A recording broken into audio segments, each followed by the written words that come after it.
Right, we're live. Hey guys, how's it going? Welcome back to the Kiwi Lads channel. We are here for the Champions Cup. Now, we just witnessed a game that was incredibly close between Montpellier and the Harlequins for their two-legger. This one, at the moment, it sits at 13 points for the Exeter Chiefs, 8 points for Munster, so it's an incredibly close game. And this match here should be a very exciting one. But if you are new to the channel, be sure to leave a like and subscribe.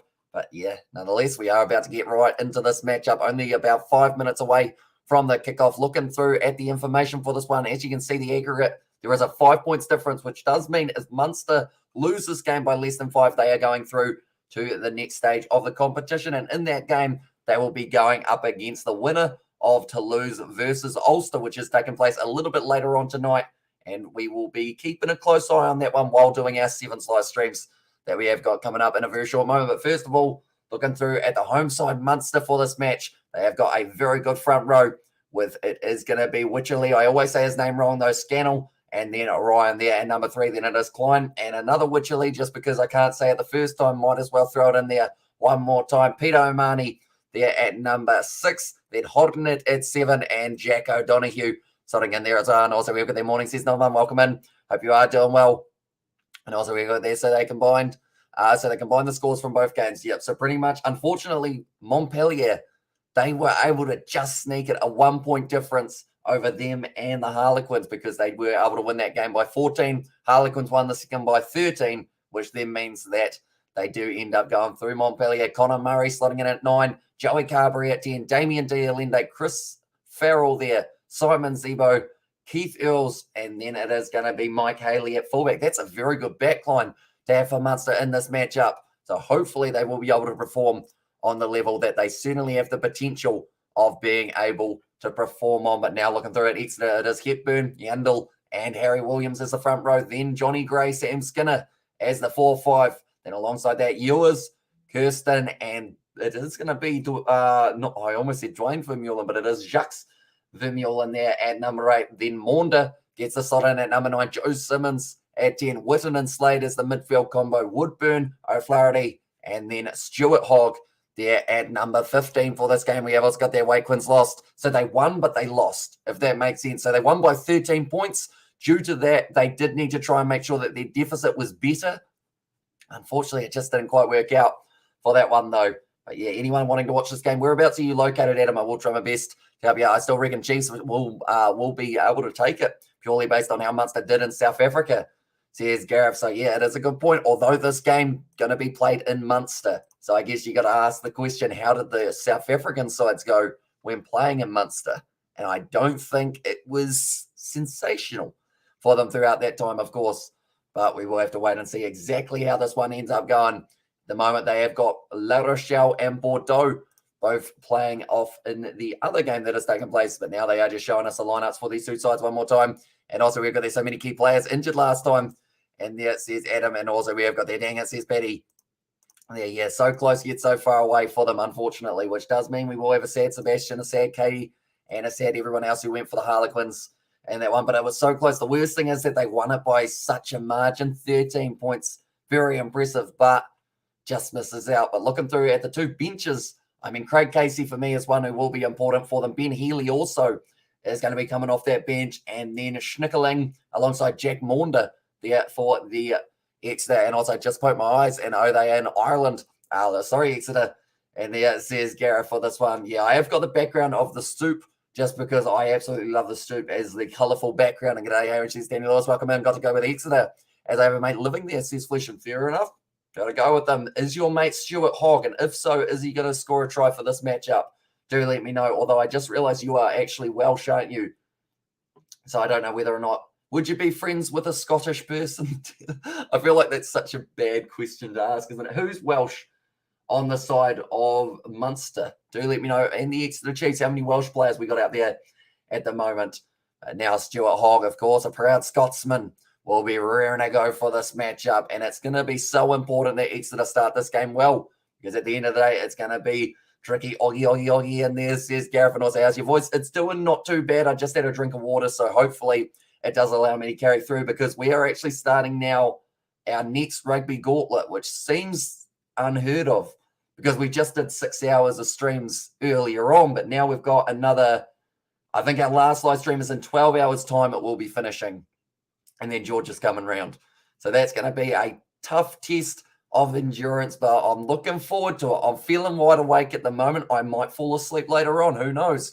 But that is why it's just unpredictable, just like this rugby game. And also, I might want to go, or might have to go for the Chiefs because, well, you know, and there's enough moment. I guess a little bit of the similarity there in the name of their side compared to your Super Rugby side. And happy Easter to everyone, by the way. Says Paddy Wagon right back at you, mate. Hopefully everyone is enjoying their time. I think a lot of us are going to need quite a bit of chocolate to keep us going throughout the night. Definitely if you guys are staying up for the sevens alongside myself.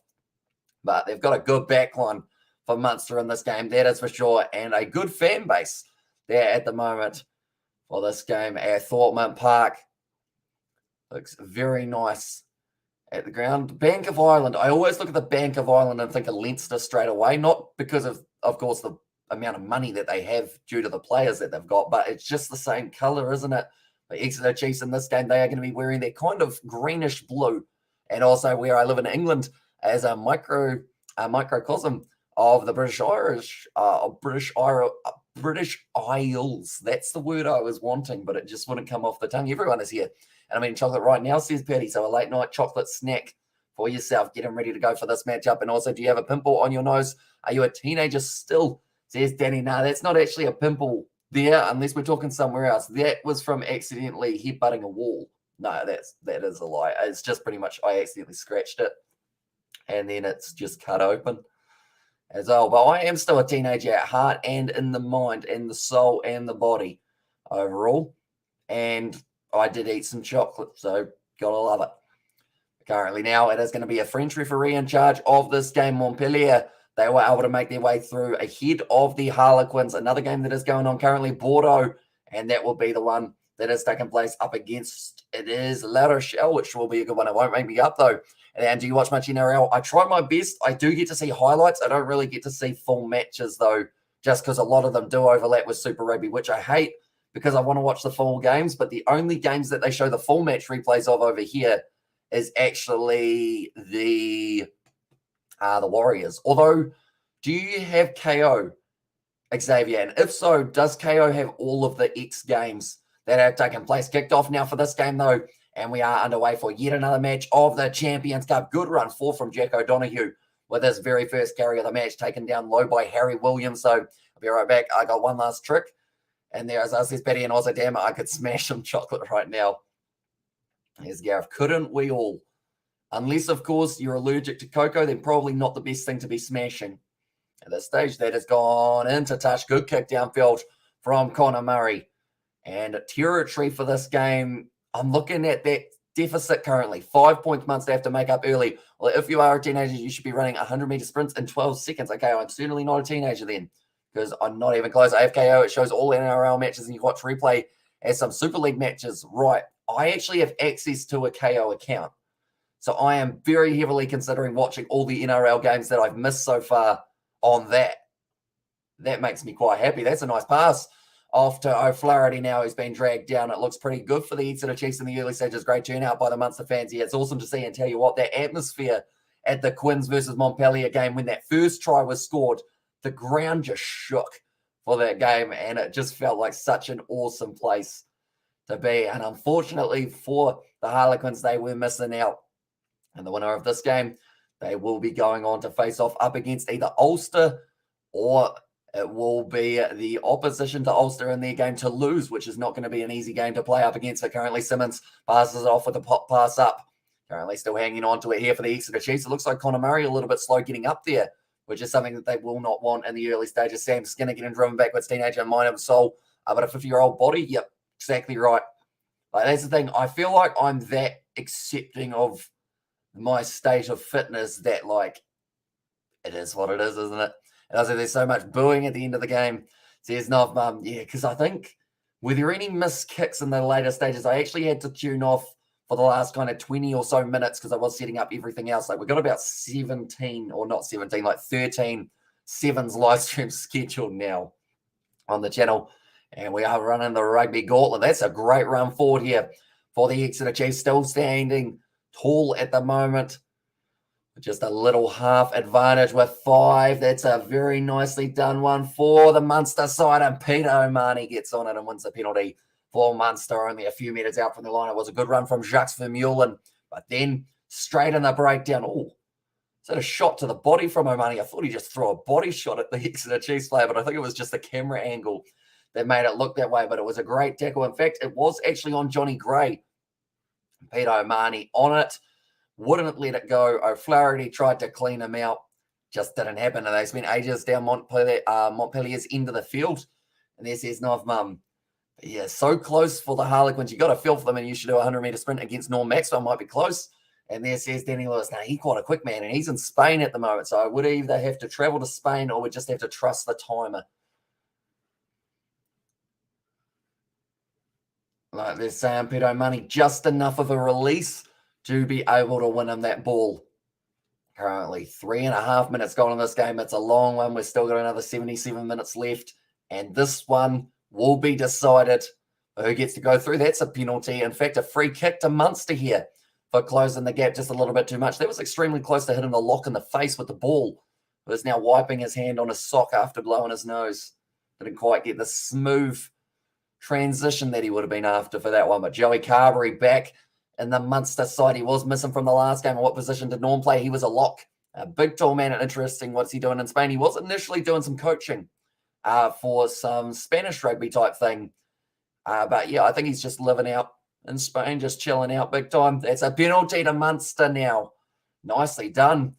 And it seems that the Exeter Chiefs, they are getting quite annoyed there. Getting right in the face of the referee. It's hard to do when you are that tall as Sam Skinner is. It looks like now Connor Murray might be considering going for the kicking tee. The big thing here is if you get it right early on, Munster, they score 2 penalties. You're in the lead by 1 point, and then this game, it is all on for young and old. And young and old, speaking of that, quite a few different ages out there. We've got some older players, such as someone like a Stuart Hogg, who's been around for quite a wee while, and you've got some young guys, the up-and-coming talent, such as Jack O'Donoghue. Pills and fizzy drinks should do the trick, and KO shows 7s as well. And there's Xavier Brown, and also I like a summer chill in Spain. And there's Flesh in. But yeah, it's a very nice place, isn't it? To be able to visit. But we have got the hello, says Johan, welcome into the live stream, mate. Who do you think will be winning this game? Do let me know. Now, it's good work in the end by Munster to win the early penalty. And Joey Carberry, he will be lining up this kick. And a massive opportunity for Munster to close some of that gap between themselves and the Exeter Chiefs. It's a home game. It's at Thomond Park. The crowd have turned up in numbers for this one, and they are all ecstatic to see exactly who will be making their way through to the Champions Cup quarterfinals. Panadol. And there, as I says, Paddy Wagon. Lining up this kick, Carberry, complete silence. At the ground, he struck it low. He struck it beautifully. It's gone over. And now the score is 3-0 in favour of Munster, the home side, for this match after 6 minutes, and everyone is fired up for this one. And I thought something more about exciting. And there's Arnold. Hi, how are you? Says Digito Sims. Welcome into the live stream, mate. Hope you are doing well. And also, we've got the Hamish. Who do you think will win if we make a Sanzar team to take on the British and Irish Lions? Where is it played, Johan? Do let me know, because I think that will impact it quite a bit. But I'd like to back the Southern Hemisphere boys. They do very nicely. But then saying that, if we're all together, does that mean that we do add France into the British and Irish Lions? Because if they have France in there as well, I feel like it's a different story alongside that as well. And also Exeter to win by 1. Says Johan for the prediction, a close game. That's going into touch once again by Connor Murray with a good kick downfield. He needs to use every inch of that experience that he has got for himself in this game. I do see in the background they have got the youngster will be coming off the bench. Well, kind of young Craig Casey, not the youngest player around, but not the oldest either. Not a bad lifestyle. Spain, a great place for you, Hamish. Great weather, good time zone for your streams. Problem is, how is your Spanish? Bienvenido de nuevo al canal de Kiwi Lads. Now down the wing, O'Flaherty. Going to be doing very nicely. Ball on the inside. Stuart Hogg with the chip and chase. Waiting for the ball. Oh, he doesn't get it. He gets a push in the back from Damien Diddlender, who takes the mark. Stuart Hogg, not too happy with that one. And did you see the match today, Harlequins? I did. Winning by 13 points, but needed to win by 15.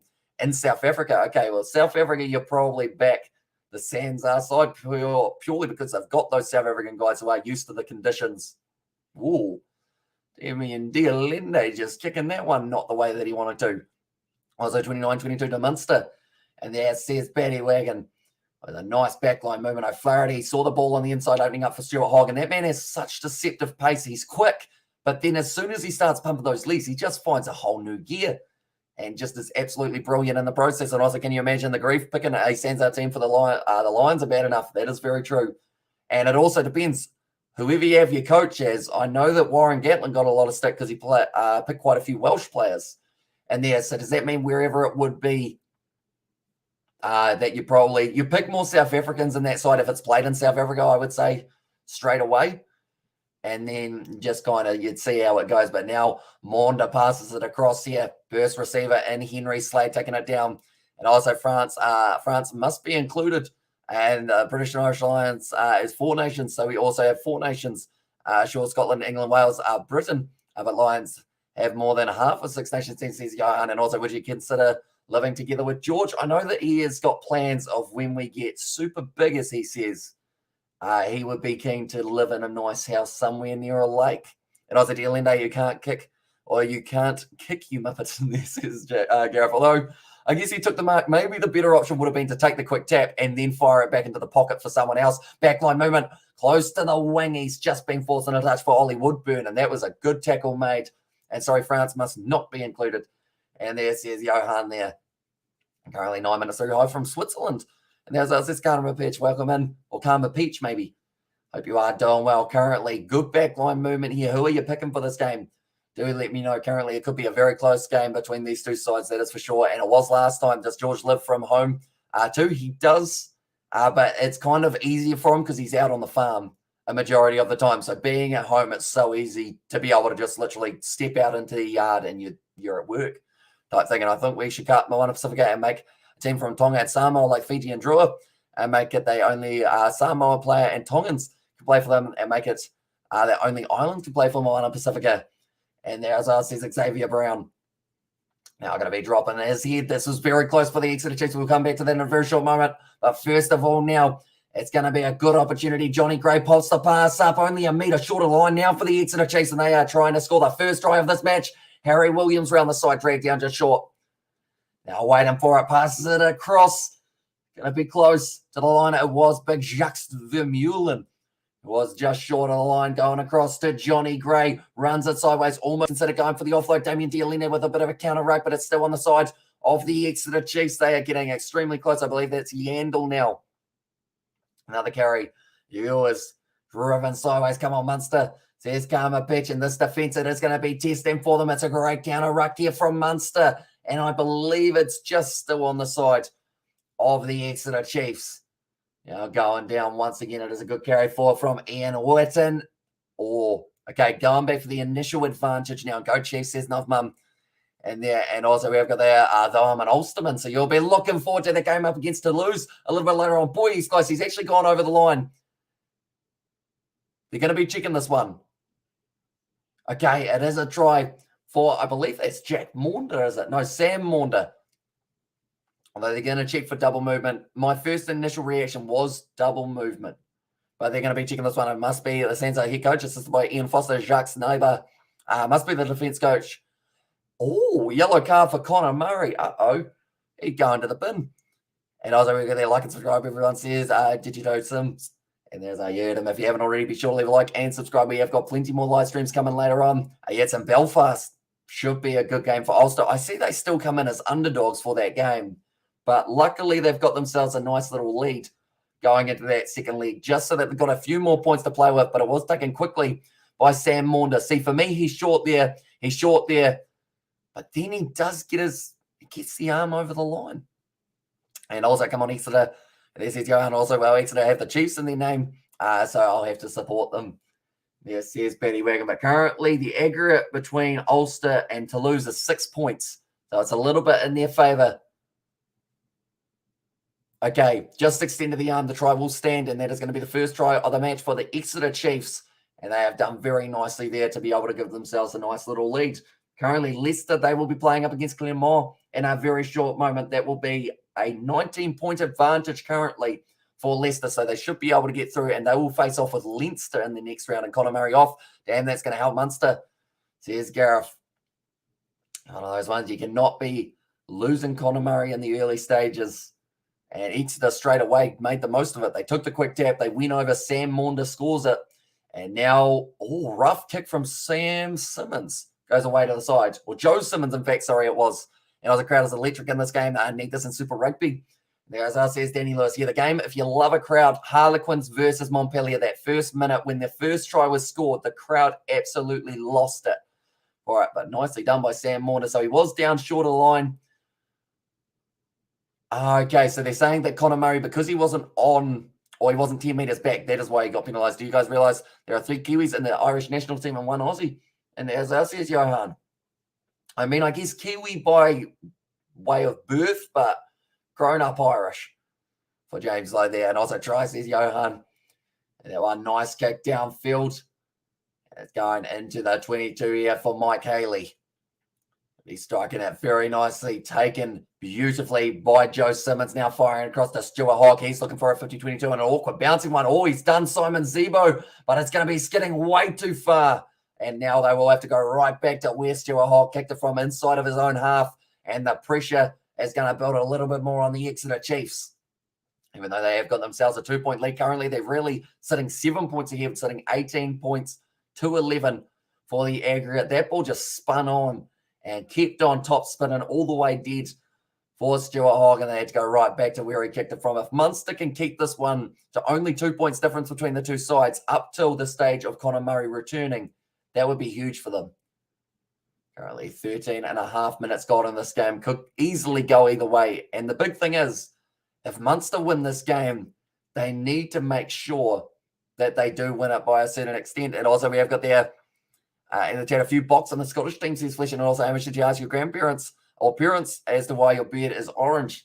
Says Danny, nah, it was a random hour of the night, I think, at the time that I had that kind of epiphany.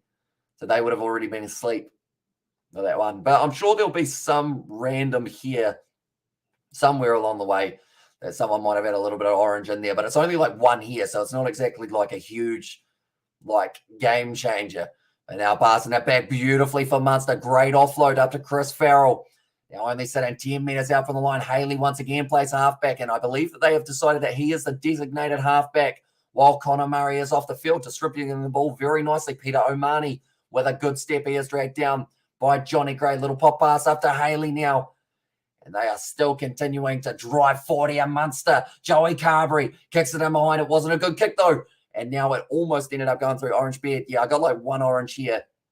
I saw one other time alongside my grey hairs that I got. And was it the NRL game tonight? Storm Sharks showed it Hooper play versus the Force. He sure did, and he showed up in that one. He did end up scoring himself another try, Michael Hooper. So he's on fire at the moment. A few box in the Scottish team. There says Flesh, and that is very true. And I was afraid that Madosh Tumbway doesn't leave the Bulls for France. And there says Johan. I mean, if the money's good, the money's good. I think we were talking about this one other time, didn't we? How it was about like money to like club, I guess, loyalty type thing. And also green from Malaysia, 30 degrees, hot humor feels like 33 degrees, 10:30 p.m. go months ago. And grey hairs at such a young age. And there says Danny Lewis, it's because of all the stress you caused me, Danny. No, I'm sorry, that was harsh, wasn't it? Are you going to stay awake until Samoa's game? I certainly am. And we have got plenty more games that we are going to be doing, about 13 or 14 that are coming up, and also we've got lots of Islanders in the Aussie squad. There's old Xavier, but currently just a little bit of a stoppage here. I think Munster are going to be taking on the 3 points here by the looks of it. And now the Munster crowd are getting in behind them, and come on, Munster, says Connor Crowley. Crowley? Crowley? Hopefully it's Crowley. Is it Crowley? Sorry if I've mispronounced that one. Joey Carberry. Getting ready to line this up. Conor Murray off the field for another 5 minutes here for Munster. So they'll have to make sure that they don't concede any points. And grey hairs ain't bad. I get George Tadima here. I would not trust George Tadima here because he would probably end up dyeing my skin as well. And a name is Hamish and a ginger beard. And there's us, says Flesh, and he's starting to put 2 and 2 together perhaps. I was like, Colby versus Arenza, who is better. I'd have to go Chisel and Colby. But Curtly Arenza's doing some very good things at the moment for South Africa and has got a bright future ahead of him. And yes, we all love Michael Hooper, great guy. And there says MH Joy, but the crowd just go completely silent. It always sounds so weird, doesn't it? That's gone over. There's a bit of wind around because the posts are really starting to move about. That is going to make the score 6 points to Munster, 5 to Exeter Chiefs. It may look like they're ahead, but they are 4 points down still. And also we've got the yes Crowley, Crowley, or Crow. That might be Crow, is it? Crowley, hopefully. Oh, just went the 10 metres there. Munster have got this ball back and full and sleep, says Betty Wagon. And also, who's your favourite team in this tournament? I have to say, I mean, I like the Harlequins just because I've been doing so many of their games in the Gallagher Premiership, but they are now not in the tournament. So of the teams left, it's probably one of the Irish sides, Leinster, Munster or Ulster. And I know that normally causes a few problems because, of course, those two sides or those three sides don't really like each other too much at times when they're out on the field. But whoever wins this game, it could be Munster versus Ulster in the quarterfinal, which would be pretty awesome. Would you dye your hair, Hamish, blonde? I don't think I'd be much of a blonde, to be honest. I don't think it would quite work for me. I mean, saying that, I hardly pull this off. So blonde might be a bit too much. I think if I was to ever dye it, I'd just, it sounded like I said dye it, didn't it? You probably should do that as well at some stage. I've seen these two teams for the very first time. I think very underrated teams in the league. Is that right? I mean, Munster, they are close to the top. Exeter Chiefs are always somewhere around the mid to top of the table in the Gallagher Premiership. But these two sides, they can certainly, I mean, they've got the potential to win the Champions Cup. Better get yourself a cup of coffee hot. And there's there, mate. Sure, it's gone up high. That's going close. That goes out on the full. And we're going right back to where it was kicked from for Haley, or are we? Okay, the crowd are booing. I think Joe Simmons wants them to check that one. They are now going back to where it was kicked from. I like all the provinces. We're all Irish. And there, as I says, Karma Peach, I like that mentality of, at the end of the day, like, it's going to be a heated battle when you're out on the field, but at the end of the day, you're all representing Irish rugby and you're all tearing up the scene at the moment. Like, the URC should be worried for those home games coming up for the Irish, definitely in the quarter and semi-finals, because they are dangerous sides. Currently now Yundle. They are just getting ready to line this one up. They're on the 22 currently. I don't think they know what's really going on. It seems like everyone's just kind of standing. What's happening? Water people on the field. Okay, that is why. So everyone's getting a few drinks. I know that it's relatively warm in the Northern Hemisphere currently. So heading into, I think, almost summer, isn't it? And one of the guys for the last game for Harlequins versus, they were playing Montpellier, he actually said it's too hot, which is something that for a long time, it was too cold. And I like Munster. And there says Digito, I do like the squad that they've got. They've got some good young players coming up through the rankings, and also a combination of the old and the young working together, really giving Leinster a challenge at the moment alongside Ulster. And I love seeing how competitive the Irish fixtures are, because you just know that when it comes around to the World Cup, could this year, or next year, in fact, it will be the time that they go further in the competition than they ever have. That's a great step from Sam Maundy here, currently sitting 15 metres out. And also, what would you trust George to do? It's a good question. Drink my Fanta. He's very good at that. He normally empties the fridge. They've actually asked the question of whether or not that should be a penalty. He's the man taking out Joey Carberry. And also we've got there Craig Casey. Is so cheeky. And there says Digito. And also we've got there Go Munster likely winners. And there says Oldie at the moment. Witten going to be driving himself just a little bit further, 14 metres out from the line here. Sam Maunder goes across using the big forwards. And Sam Skinner close. And it's a penalty won by Jack O'Donoghue. The future of possibly the Irish loose forward trio. First of all, he's got to try and fight his way through Jack Conan, Caelan Doris, Josh Van den Fleur. It's not exactly easy getting in there. Peter O'Mahony in that loose forward trio also.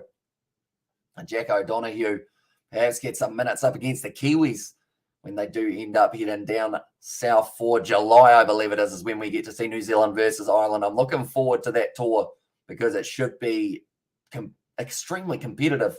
For it. Currently, Bordeaux in their points are sitting 3-0 or sitting 3-0 up against La Rochelle, but the points differential, now it's 3-all. Okay, that was very convenient timing. So currently, La Rochelle have got themselves an 18-point lead in that one, and they will be hoping to extend that very soon. But our Munster getting to clear their lines, only 9 seconds left of the Connor Murray one, and Caelan is world class. He is Caelan Doris. Like, that's the thing. That loose forward trio, who do you kick out? Like, if you've got your starting three, Jack Conan, and he doesn't even get to start half the time as well, Van den Fleur and Kalen Doris. Who else do you add in there? Like, you can add like 5 other names and they're still all classy and they're all going to give you 110% out there. I'm sure George has a hidden talent of hairdressing, you never know. And there says Danny, I do have seen one of the haircuts that he once tried to give. It wasn't great. As well. It wasn't me, luckily, for that one, but it was at a party, I believe. So I don't know whether or not alcohol was involved. But now it is going to be the lineup. Was it him who gave the haircut, or it might have been someone else? That didn't look hugely straight there for Munster, currently running like he's got a bit of a limp there, Niall Scannell. So hopefully he is going to be all right to continue in this match. But Connor Murray back out on the field, having 10 minutes of resting. Can you imagine the uproar if Ireland win the series in New Zealand? Tell you what, it's going to be absolutely incredible. And I say that as someone who loves rugby. And I think it would do Ireland a wonder of good. But I've got a stipulation. If they beat us in this series, you got to go through far in the World Cup. Don't peak too soon, because I want to see Ireland do well. I want to see them make it through to the semi-finals. The final would be pretty awesome to see possible in this easy MH Joy. They certainly have got the potential and the power and the ability to be able to do so. But yeah, that is my rule. If they're going to win up against us, they've got to also go far in the World Cup, because I want to see them plenty of times throughout the competition. And I think we actually get the Six Nations before the World Cup. So I wouldn't mind them winning that as well, to be honest. I love Ireland. I feel like they're probably favourite team in the Six Nations. Sorry, Fletchen, I know that you are a Welshman, but probably my favourite side just because of the style of rugby that they play. It seems to just be very enticing to watch. But now, going across, it is in the hands of Ollie Woodburn, trying to go through. I asked Michael Hooper if you could tell a kid one thing about playing rugby, what would you say? And he responded saying, I'd keep an open mind, be authentic, and love the process. Now, as I said, Xavier, it's pretty awesome that he's replying. Yeah, I assume that was that on Instagram, Xavier, possibly. And also, it's the first time Kiwis have been nervous of a touring team. I think deep down, Kiwis are always nervous. They just try not to show it. I'm always nervous. Like, I'm nervous when Italy play Argentina. Like, I think I just get too invested in these games. But now it is going to be going across short side. Keith Earls now takes that one nicely. And also we look at there, low-key, as he can't be the best in the world on their own turf, mate. Maybe win a game, but won't win the series, says Loki. Yeah, how many games have we got scheduled in at Eden Park for that series? Because I guess that is probably going to be the big deciding factor, because Eden Park, they play just on a whole new level there. FMG Stadium, I think Ireland could win at FMG Stadium, to be honest. That seems to be the ground that I would say they've got their best chance at. And also we've got there, I play rugby and I kick the ball, or I kicked the rugby, it hit my finger too hard. And there's Digital Sims. And also, so you saw George cutting someone's ear drunk. No, I don't think it was him. I think he was there, but it wasn't him. I think he might have told me the story about someone doing it, because someone got a mullet cut, because that's just what you do. And Serial World Cup Jokers, we go and a half, or we're in with half a side and generally get to the semi-final or close. And there says Flesham. But Turno is one currently. Munster 5, Exeter none. So they are certainly starting to find some good form here. But who else is playing? South Africa, Wales, they have got their games in January. Australia, England, that's going to be a good series taking place in Australia. Argentina, I want to say, have maybe France. No, France, I think, have Japan. So Argentina might actually have Scotland for their series, which will be quite cool to see all those games take place. Now, it is actually Niall Scannell stayed down. Now, I believe he looked a little bit ginger when he was making his way out there earlier on, trying to run from the line out. It looks like it's quite a windy day there and draw. And there's CCX. And also Japan versus France should be good, or will be good. It will be an interesting dynamic, because we haven't really seen that matchup too much in the past. But it's just going to be quite a cool one to see. It's kind of seeing something that we've never seen before, or not very often anyway. And at the moment, Sam Maunda, they are showing he had a very good start to the match, scoring the try for the Exeter Chiefs. There is just the one try so far scored throughout this game. The points differential currently 4. Is Niall Scannell going to continue? Sure, as he looks like he's all right, and he is going to be rearing to go for the rest of this game. As we look at the do you watch sevens in Canada in 90 minutes? We sure do. And we have got about 13 of those matches coming up that we are actually covering on the channel for the live commentary. So be sure to stick around if you are a fan of your sevens As the first game we are doing, I'll just have a quick look and see exactly who we have got first. I think our first game is actually Samoa taking on Japan. No, it might be Samoa, Wales. Yeah, our first game at 4:44 a.m. will be Samoa versus Wales, followed by New Zealand versus Japan, USA, Kenya, Fiji, England, South Africa, Spain. And then alongside that, we've got Samoa, Japan, New Zealand, Wales, Fiji, Kenya, South Africa, Canada, Ireland, Argentina. Should be a good game. New Zealand, Samoa, Kenya, England, Fiji, USA, and then Australia, South Africa to close us out for the night. And then it is going to be afternoon here in New Zealand, which will be an exciting one. The sun hopefully will come up. Connor Murray popping the ball up 10 metres out from the line here for Munster, and another good attack starting to build for them. Now Scannell, man, who was recently down with an injury, he is back up to his feet. That's a good low contact made by Yandel. Around the ankles needed to be made, and currently Munster building phase after phase. Jack O'Donoghue, that was high, and it's got to be an advantage. They're not going to give it though. Now Joey Carberry, beautiful seller, the dummy, goes through, scores the try, and Munster take the lead, not just in this game, but also in the Champions Cup 2-game playoff. And the thing with Wales is we are generally pessimistic, and our regions are crap, but coming to the World Cup, we're all in. And there's our question, and also France and New Zealand will be so good. And Australia there. And there, as I says, Xavier, yeah, I think Australia versus England is coming up, if I'm not wrong. And also we've got the Two Island play at Eden Park. And there's RC6, and also we have got a new member. So it was Roy. So thank you very much, mate. And we will go like this, and we will put it up on the screen. Bring it is the number plate. Nice one. And I was like, yes, Troy. And there says Digito. Now we will quickly go like this. And we will go like this. Right, Joey Carberry, he's going to have the ball held by Keith Earls here. And yes, the kick is important, but also important, the man holding the ball on the tee to make sure that it does end up staying nicely in position for him to be able to strike it well. Keith Earls hanging on to it. The Eden Park streak might come to an end, Dan. And there says Hex. And also Two Island play at Eden Park. They sure do. That's a nice strike of the ball from Joey Carberry. It goes over Joe Carberry. It's the first 5 to take over Johnny Sexton Wright, says Danny Lewis. It is either him or I think it's Ross Byrne currently. Ross Byrne or his brother? Ross Byrne. Who else is the Byrne? I keep on thinking Tyke Byrne, but there's Ross Byrne, Harry Byrne? No, I think it's Ross Byrne, who is also a fly half. But Joey Carberry, he's certainly got a bright future in the Irish kit, and I hope he does get some opportunity going forward. Nice run from Peter O'Mahony. Getting the legs pumping like he always does, and he always will give you 110%, even if it means dropping himself on his head to be able to do so. Carberry doesn't receive this one to kick it high. Instead, it's going to be Connor Murray who finds the touchline with a good clearing kick. He's been pretty good and precise in that manner today, but currently Munster sitting 13 points to 5, but really the score that we're looking at is 21 points to 18, so they're ahead by 3 in terms of the Champions Cup, because even if Munster win this game, if they don't win it by enough points, Harry Byrne, his brother, and there's says Austin. So is Harry or Ross the fly half? Wait, who's fullback? One of them's a fullback, one of them's a fly half, isn't it? Is it Ross Byrne who's the fullback and Harry Byrne who's the first 5? Or have I got that around the wrong way? Possibly, and also we've got that Freddie Burns is English, and there he is indeed. Quite a few people with the last name Byrne. Overall, Burns. And there's Al currently holding on to this ball on the halfway line here for the Exeter Chiefs.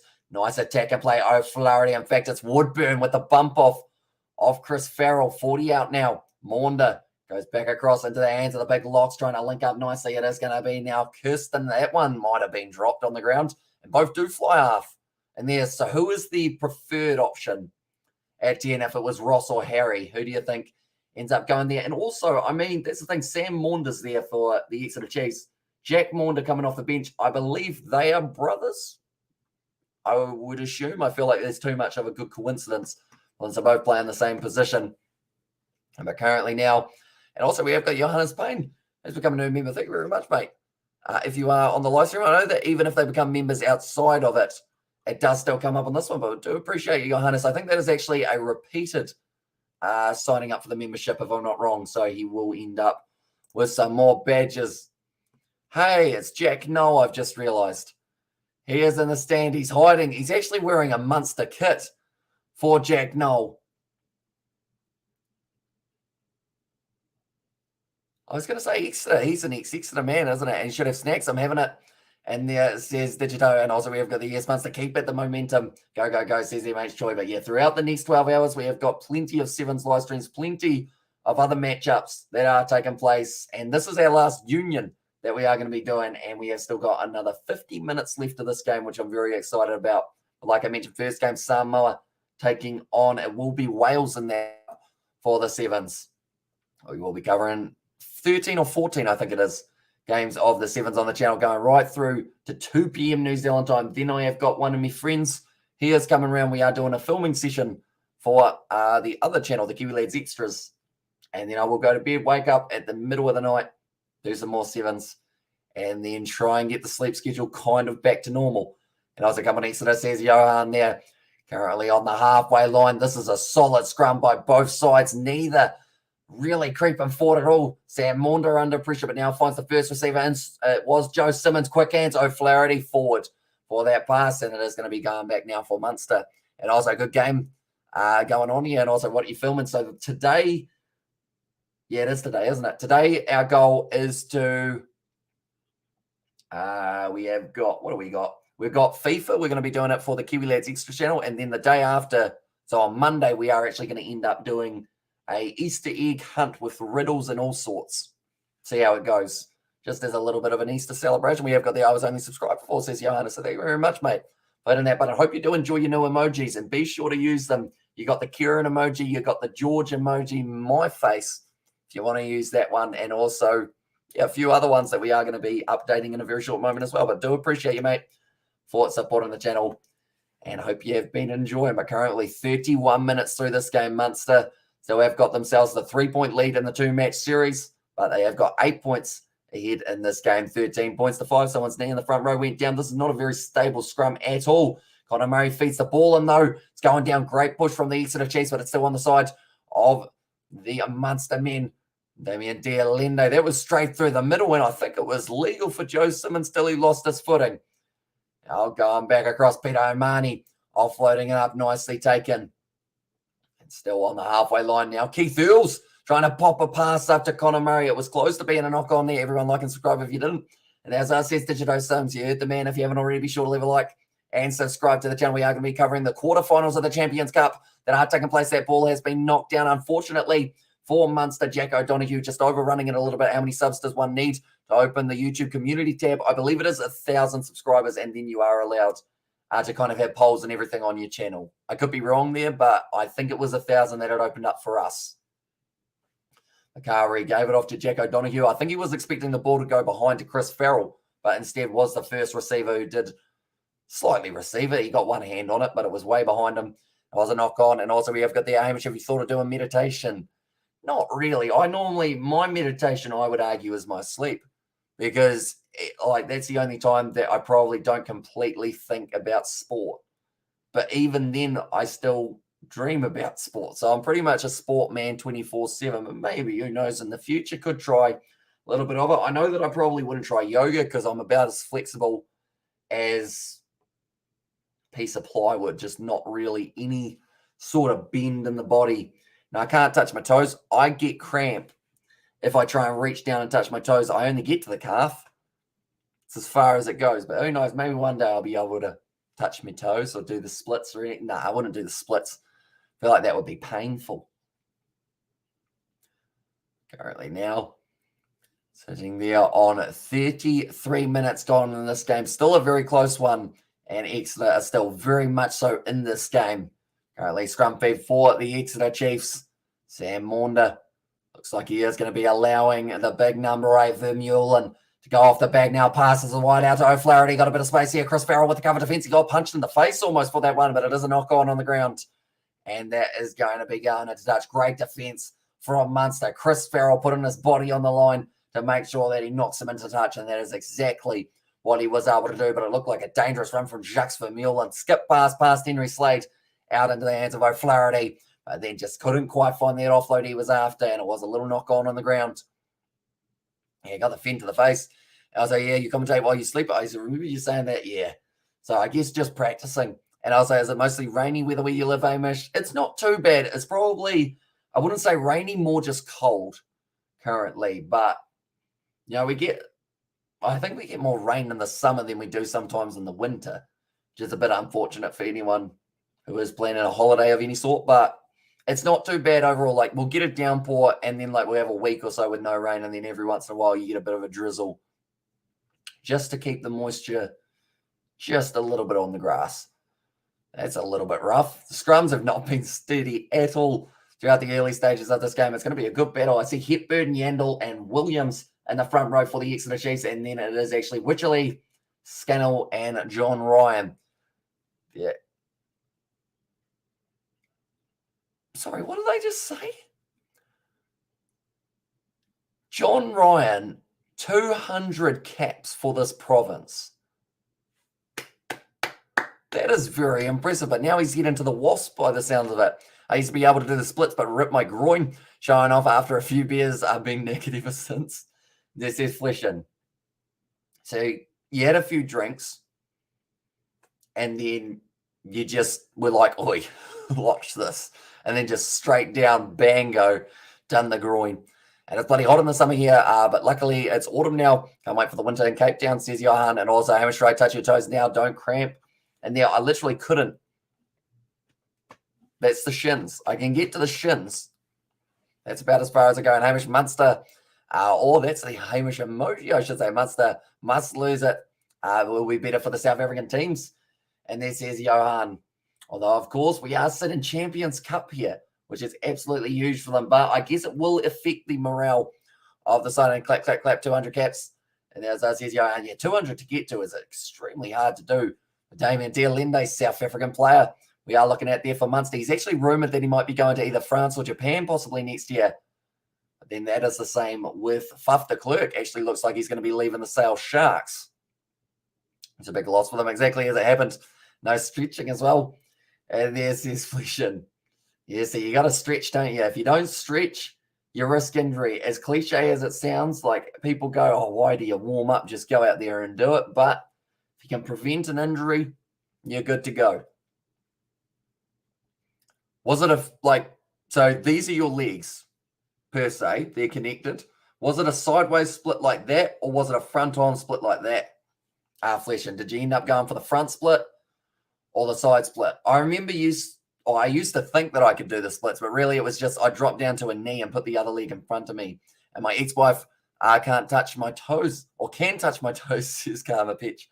And also, where is Faf going if he leaves Sale Sharks? It was rumoured that maybe Japan or France sideways. Oh, yeah, nah, that hurts me just thinking about it. I can't even, I can hardly stretch them out like that. Like, I do that stretch, you know, the one how you, put a leg or, an elbow on each of your, thighs and then stretch a little bit like that. I can hardly do that one. And also, we've got there, get George, the chiropractor, to adjust your back, might make you feel more flexible. Work for me. I think trusting George to do a medical operation is like putting your money on one in roulette. Very rarely going to work, but if it does, sure, it's going to be magical for you. Now, Damien Dealende back to his feet, popped up to it, and now still going for this ball here. Munster turning over. Connor Murray has done brilliantly there as the halfback to be able to keep it on the side. Like they're saying, the 7th turnover one for Munster. That is huge in Exeter Chiefs. They will have to work on that ball security if they do want any chance of being able to win this game. But currently now Connor Murray looks like he is going to be going for the pop up for the box kick here. Waiting for it. Does kick it up high, and he's got some good height on that one, taken nicely by Stuart Hogg. It's now wrestled down 50 metres out from their own line. Sam Maunder goes across to Sam Skinner. He's wrestled backwards. In fact, sorry, it is actually, it is Sam Skinner. There's a few Sams in the side. You got Sam Maunder, Sam Simmons. No, Sam Simmons, is he playing? No, he normally is playing, though, for them. Is he off the bench? Where is Sam Simmons at? No, he's not. What happened to Sam Simmons? Is he currently injured, I assume? I think Scott Robertson is flexible as breakdancing shows. And then where's Mr. Gramar at? I think he might be quite disappointed because the Harlequins just missed out on making it to the Champions Cup quarterfinals. So he will be pretty gutted with that one. But we might see him a little bit later on for the 7th, perhaps just getting a little bit of sleep before the big night ahead of the sevens, as we are going to be up for another 11 hours doing live streams. It's going to be a tricky one, but I think, to be honest, this is probably going to be our longest, like, kind of extent of doing live streams that we have ever done on the channel. Because our first one started at 4:30. Furlong can do the splits, can he? He's a flexible boy, isn't he? In the scrum as well. So that's probably why, because you got to have real good body position when you're trying to get that turnover. Yeah, we started at 4:30. We will be ending at 2:30. So we would have done, or 2. So we're 21 and a half hours, give or take. It's gone down in the front row. Penalty to the Exeter Chiefs. Now, this would be in the kicking distance. And yours, he's a very angry man, but he's a very happy man with that one. What do they decide to do here? 46 or so meters out, maybe even 48 on the angle. But they're going to take on the shot. Joe Simmons, steps up and says, yep, I'll be having a go. I think Henry Slade was asking whether or not he wants it. I went to the chiropractor. Chinese needles was good for flexibility. Get George to help you, even though you don't trust him. And there says Danny Lewis. Yeah, no, I might just look it up on YouTube. I think would be the safer option there.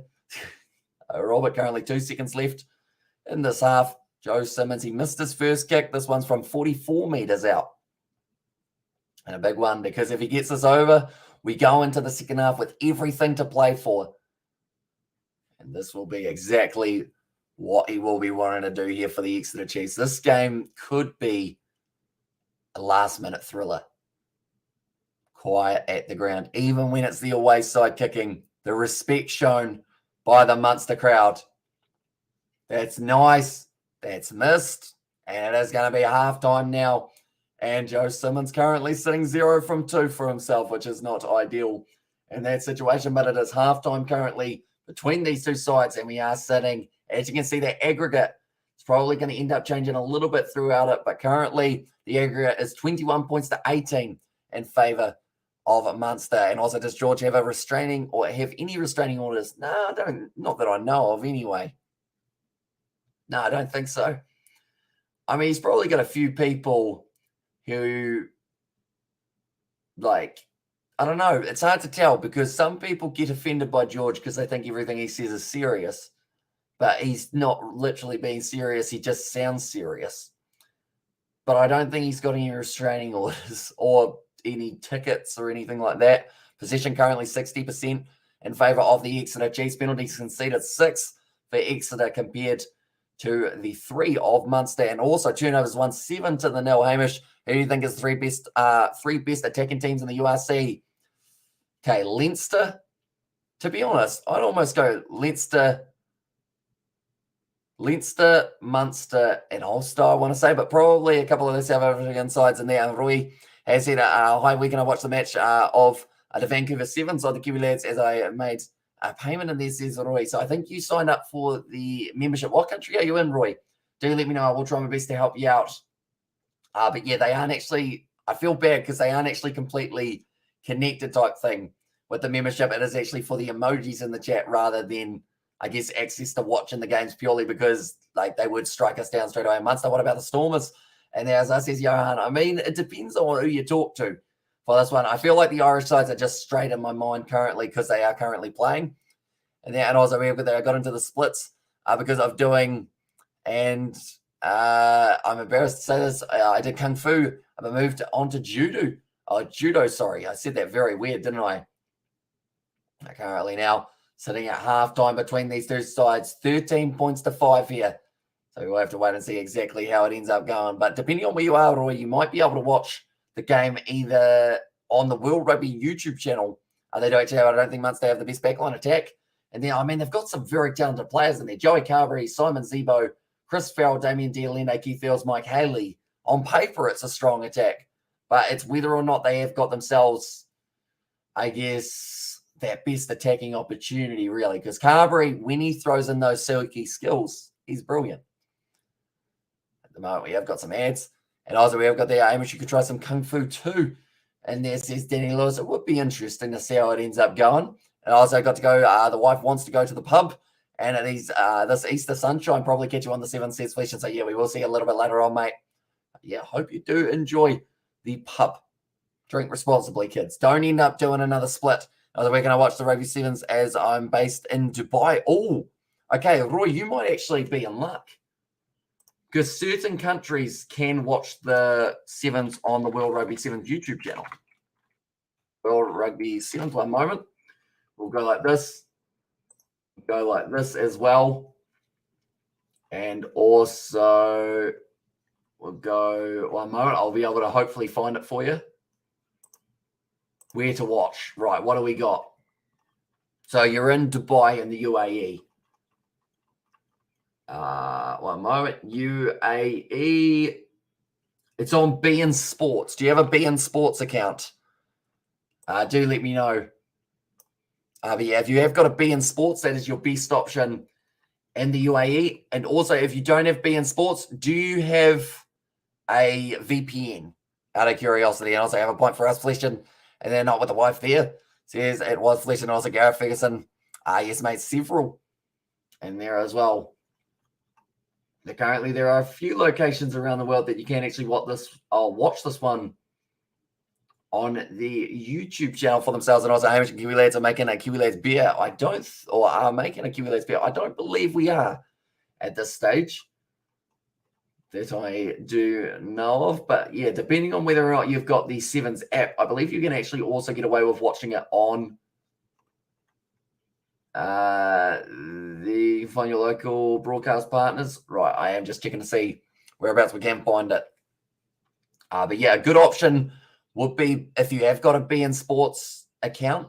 If you haven't got a beIN Sports account, though, on the World Rugby HBSC Sevens website, I do have a VPN, but not a beIN account, says Roy. Okay. So, one moment.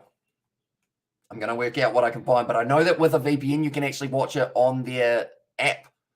You will be able to see it depending on the country that you are in. So have you got the World Rugby Sevens app? Because that would be a good one, the HSBC Sevens app. Be sure to download that. That will be your first step. And then from there, I'm going to see what I can find for you. Currently, anyone who is new to the channel, be sure to leave a like and subscribe. And can you make a Kiwi Lads beer? I feel like it would taste utterly dreadful, to be honest. Like, I don't know whether or not it would be worth it in the long run type thing. And sure, I have this app. And as I says, Roy. So yeah, if you have got that app, as soon as it starts, you should be able to see, we'll actually come up with a kind of button that says watch live. And as long as you are in a country that you are able to watch it live on there, you should be completely good to go. And if it doesn't work through that, I do recommend going on the World Rugby YouTube channel. And in certain countries, you can actually watch the replay of it on the World Rugby YouTube channel. So hopefully one of those two works for you. But be sure to pop in for the ones that we have got coming up, which is going to be Samoa versus Wales is the first one that we're doing, and I'll try and help you through it if you haven't been able to get it at that stage. And Johnny and David would be keen. And there says Danny, they certainly would be. That's for sure. Currently, we have got a match between Great Britain and New Zealand for the old league days. That is being shown here in New Zealand. But currently, Munster, they are sitting pretty close in this game up against Exeter Chiefs for the points differential. They have got a 3-point lead, and they will be hoping to extend it by just a little bit more in the near future. But currently, what we got, I'm just going to see whether or not we have got any other ones. But normally it's once it starts, they do give you a little bit more information on how to watch it. But if you've got a VPN, you'll be sweet because you will be able to find somewhere that you can actually watch it for free, which is pretty awesome. I think, is it free in Australia? One moment, I'm just going to have another look, see what I can find. We'll go like this. In Australia. Okay, it's also on beIN Sports. So everywhere seems to have beIN Sports. And you can watch live stream online within the Match Center, and the official app is the other thing that they have got. So as long as you're in a certain country, you will be able to see it as well. And also we have got there, the live matches are blocked on the app in Dubai, but will it possibly work on a VPN? Try the VPN. It will be a good option for you. I believe, I'm just trying to think through of what countries have it on the app available? Because I know that certain countries do have it. Does your VPN have access to all countries overall, Roy? Because if it does, first of all, I would recommend, where is somewhere that they show it? I think Argentina, you can watch it possibly, if I'm not wrong there. I think they have got an option, Argentina. Oh, no, they've got it on ESPN. But certain countries do have it available through that app, depending on what you can find for the official broadcasters. Normally, they have a little bit more information on it. And Roger Zavasashik makes the All Blacks, or should make the All Blacks, not yet. I think he's probably 1 or 2 years away at least, because we have got better centre options, and he's still kind of in league mode. We've seen him actually a couple of times give away penalties that you would be allowed to do in league, but he does it through, and also, which VPN is the best, you reckon, in there? Which VPN have you got at the moment, Roy? Do let me know, because hopefully the one that you've got has got access to quite a few countries. I know that I have one called Pure VPN, but I don't know whether or not that will be available in Dubai. It's a tricky one. Dubai is one of those areas that, like, geo restrictions and everything along those lines probably make it a little bit difficult to watch some of the games. I'd like to think they'd have it on YouTube, though. So if you're in Dubai, have they got it on the World Rugby YouTube channel, Roy? As an option for you. And also, hey, Kiwi Lad says, Brandon, welcome in the live stream, mate. Hope you are doing well. Currently, one moment. I will see what I can find out. I'll put a VPN on my phone quickly and see if I can work out what country has got the access. But currently now we are just still sitting at halftime and this matchup between Munster and the Exeter Chiefs. Hopefully it's going to be a very exciting one for the second half and sticking relatively close for it. Right, one moment. We'll go to Oman. We'll see how we go in Oman.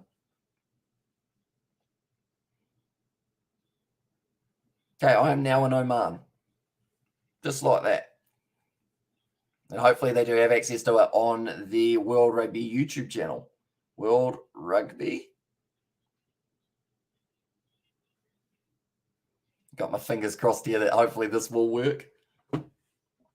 Okay, latest from World Rugby. Okay, it isn't there for Oman. That is unfortunate. Right, we'll swap to another location. And I'm waiting, mate. Says Roy there as well.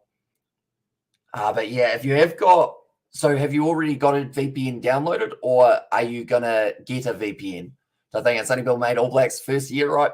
Says Danny Lewis. He did, except he had to work extremely hard, and there was also a bit of a market for him to be there. Currently, we've still got so many centres that if he did make it into the All Blacks first year, I think it would be a bit disrespectful to a couple of those other guys who have been working hard in Union for so long. And Tovasashek, definitely with the fact, I would say if he didn't end up having his injury that took him out for quite a while, like maybe, but because he had that injury that kept him out for about 3 or 4 weeks, I don't think we've seen enough of him to be able to get into the All Blacks just for this year.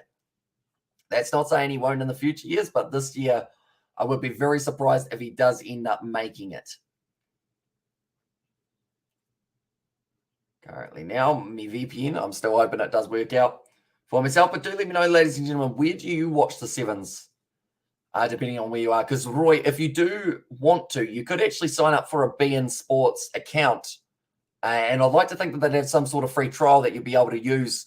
And then from there, be able to kind of go in and, I guess, just watch the sevens through a either subscription for a month and then just cancel it straight after it's finished, or anything along those lines might be a good option for it. But there will be somewhere around the world that you can watch it. It is just a little bit tricky to normally find before the sevens takes place. But as soon as the sevens starts up, you should be good to go to be able to find somewhere. So, but currently now, it is just still at the halftime break, but we are about to be back underway for this one. I'm just going to see what I can find and there as well for the Vancouver Sevens. But yeah, in an hour's time, we will be able to see it a little bit more. Be great to see Heineken's Champions Cup or Cup Champions table and on the winner of the Super 14. Says Irish there, and also Roger Silva. She could play for Samoa or something, says Danny Lewis. I mean, it would be a decent choice possibly for him. But yeah, we will have to wait and see exactly where he goes, I guess you could say. Currently, they have got... Sorry, I'm just still learning about where to watch for it. Fingers crossed. Cheers, mate. And there as well says Roy, no worries at all. And yeah, do tune in for that first Samoa versus... It's Samoa... Who is it? Samoa versus Wales, because I will try and help you through it. And that one, that's the third match, though, so it does mean that you will miss two beforehand. But if you do end up finding it beforehand, all good. Do let me know. But then, yeah, otherwise we will try and find you a way of being able to watch it. Because, yeah, that's the thing. I want it to be easily accessible. It's just quite tricky to find it. And sorry, I meant to say winners of the Champions Cup take on the winners of the Super 14. That would be quite cool. See how it does end up going. But I know a match that everyone wants to see is Leinster versus Crusaders. And I'll be honest, seeing Leinster in their game up against Connacht yesterday, how ruthless they were in the breakdown, I think they would take that game up against the Crusaders. And it's going to be a tricky one. If it did ever take place, I really want it to take place, but it never will, sadly, unless, of course, they do change something drastically. But if it does take place, I think the pressure that they do bring in a breakdown would just be a little bit overwhelming for the Crusaders to try and work out in the early stages of the game. And if it's only a one-off game, that might be enough to be able to get the job done. But currently, Sky Sport, they are going to be the option here in New Zealand. Anyone who is wanting to watch the sevens, and that is taking place in only 1 hour's time, ladies and gentlemen, till the sevens gets underway. We've got about 13 live streams scheduled, ready to go for match after match. Nanai Satoru is so underrated, exactly right. I hope he makes his way into the All Blacks, or at least gets some sort of recognition for the amount of skill that man has. He just beats defenders for fun. He was playing in the New Zealand seven side, I believe, a little while ago. And I think if they need someone on that left wing, certainly a name that could be thrown into the hat, but currently Munster making their way back out onto the field now. And they are going to be ready to go for Joey Carberry now. Peter O'Mahony stretching out the facial muscles, I should say. He knows that he's going to get probably smacked in the jaw quite a few times throughout the second half. The man's got a jaw made of granite, is what I was trying to say. I couldn't speak there. I think I've been smacked in the jaw a few times. Now, Yendel, be excited to get the second half underway. The Exeter Chiefs currently, they are behind a little bit in terms of their aggregate, currently sitting 21 points to 18, which does mean Exeter could lose this game, but as long as they're ahead on the aggregate, they will be going through for the next stage of the Champions Cup. It's a good kick downfield straight away from the Exeter Chiefs, and Munster will have themselves to line out from 40 metres out from the Exeter Chiefs line. Sebastian. I'm sorry. I really wanted them to win. That start was impeccable. The crowd were electric. And 59-60 in there. But hopefully hopefully Premiership is still in the pocket. And also, we have got there. I made a video of Eddie Jones' angry moments. Imagine what he'll do with me if he finds that video. Zezi Johan, and also imagine Laumape, Roger Torvascek, Nanai Satoru on one team. That would be an explosive backline, to say the least, for that one. And also, I am up. And there, as I says, Brandon, but currently now, it looks like the Exeter Chiefs, they are currently very fired up here. And also, Quincy for you, Hamish, what is your favourite part? And there, as well, says Brandon, favourite part of the weekend, maybe? And also, call me a softcock if you want, but I cried honest. And there says Sebastian, but it was heartbreaking for the Harlequins, like so close. And it would have been the furthest that they've ever made it in the competition, I believe someone said on the commentary side of things. And question, what is your favourite time? My favourite time is rugby time. Just any time there's a game of rugby on, I'm very excited. Currently, we're sitting 3:04 a.m. here in New Zealand. It's quite late, but I'm excited because we've got a whole heap of sevens coming up in a very short moment. Now, a nice backline movement here for the Exeter Chiefs.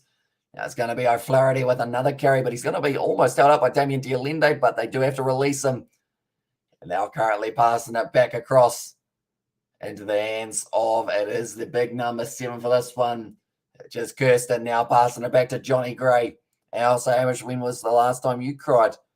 Says Danny, that's a good question. I mean, I don't know. Probably at a funeral, I think it would have been. If I'm not wrong, I think that might have been around the last time. And now currently going to be 45 metres out from the line. O'Flaherty. No, in fact, it's going to be Handel who does get the carry. Going back across, backline movement, great hands there. out into the hands of O'Flaherty. He's been busy in the second half, that is for sure, and he's only been out there for 2.5 minutes like the rest of the Exeter Chiefs, but they are trying to get themselves back into this game. Good low tackle made by it was Josh Wycherley. Now Yandel trying to make his way through, currently up to 11 phases. I remember when the Stormers played against Munster last year, Stormers were up, were like 15-0 up at halftime and lost eventually to Munster 34-18 for second half. So the Stormers down it a lot of the time. And now I've got Chiefs plus 12 handicap, so as long as they don't get close or they don't lose by 12 or more, getting closer than I hoped. And there says Jack and Caroline. Now it is going to be a knock-on advantage to Munster. And also when it is a Rugby Sevens on Sky Sport 4 or 1, I will get that up for you. Sky Sport 1 for the Sevens, which is why this one is actually on Sky Sport 4. And also Sky Sport Select is the host of the other game between Bordeaux and the other fellows, which is Bordeaux and La Rochelle. I'm actually going to get an update on that game as well while we're at it. So yeah, how it is sitting, but it was a massive knock-on from the Exeter Chiefs. I thought you cried of laughter when you and George drank carbonated water. And there says Danny, I mean, there might have been a few wet eyes in that situation. And also, do you think Munster win by 12 or more, or Chiefs to keep it under 12 or even win? Says Jack, I'd like to think that Exeter keep it close, but it's always hard to tell. At the moment, the La Rochelle side are sitting a nice aggregate of 22 up against Bordeaux. So they will be going through and they will be taking on the winner of the match between Harlequins and Montpellier. So we do know now, sorry, Sebastian, that it is Montpellier who have made their way through. So they will face off against La Rochelle or Bordeaux. More than likely, La Rochelle. Currently now scrum feed just inside of the half for Munster. And they are going to have the scrum feed here with Connor Murray. He's a dangerous individual. He he did get quite a dangerous moment earlier on when he got sent off for a yellow card, but that was due to just playing the ball on the ground. He was offside as well. Didn't have a lot going for it for Connor Murray, but currently this game, 3 points advantage for Munster in the 2-match series. It's gone down in the front row. It's just collapsed that scrum. Now Connor Murray kicks it in mind, looking for the 50-22. It's out on the full. Mistake from Murray. And now they will be going right back to where he kicked it from. And the Exeter Chiefs have now got another opportunity to try and go for a nice little attack from inside of the half of the Munster member. The crowd, they weren't too happy with that one. You don't see too many smiling faces in the background. They know that that was a massive moment in the game. Thrown in nicely. Taken now. First receiver. It is going to be in the hands of Henry Slade. Pops up to Simmons. Now O'Flaherty once again. He's always so prominent in the midfield. Now trying to go to the short side. Woodburn just didn't quite receive that ball though. He was ready for it. And how carbonated was the water in the video? It was very carbonated. Hugely. And I was reckon that Hamish think about doing a podcast with the black jersey in the future. He is another Kiwi YouTuber, isn't he? Now, nice Salah the dummy. Stuart Hogg goes through. Almost able to make his way straight through. And low scoring contest so far. It is a little bit, but hopefully it is going to pick up in the final moments of this game. And New Zealand Sevens versus South African Sevens. We will possibly get to see it in the semi-final, I think is the earliest. So we can have that one. In fact, no, it can actually be in the quarterfinals, I should say. And go to bets one. And there's Alba now passing it across once again. It is going to be the big man at number 4, Johnny Gray. And yeah, he's a Kiwi YouTuber as well.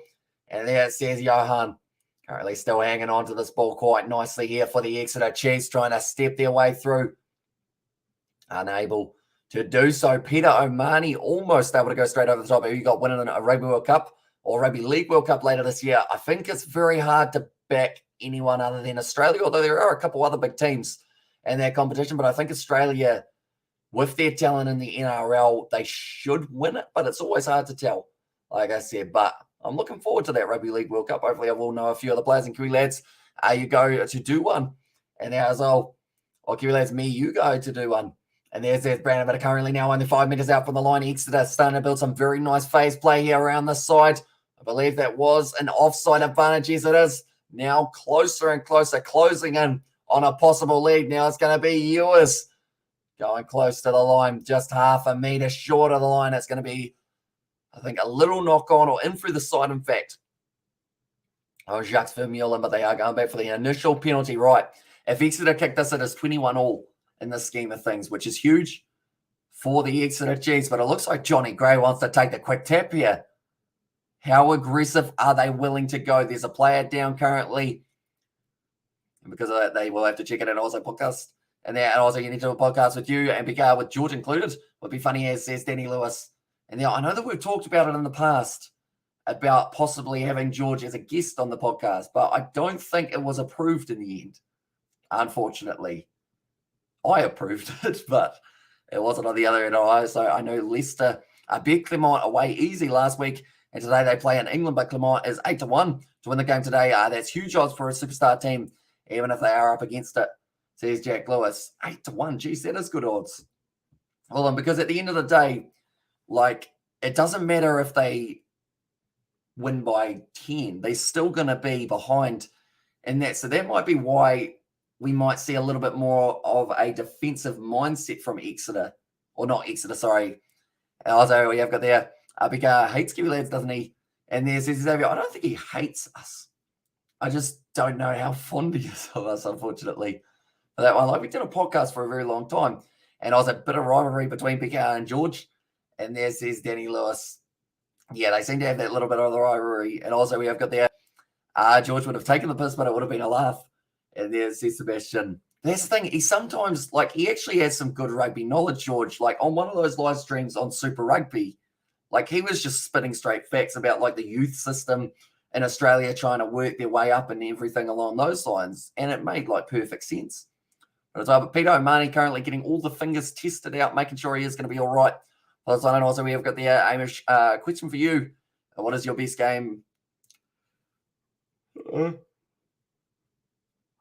Far Cry 6 or Far Cry 5? I'll go Far Cry 5 purely because I haven't played enough of 6 yet to be able to really comment too heavily on it. Exactly. The Tigers don't need to win, so they won't care if they lose by 10. Still go through. Them odds on Clermont are huge. They're absolutely massive. They've gone up more. I think it was $8.10 before. Now it's up to $8.40 just then.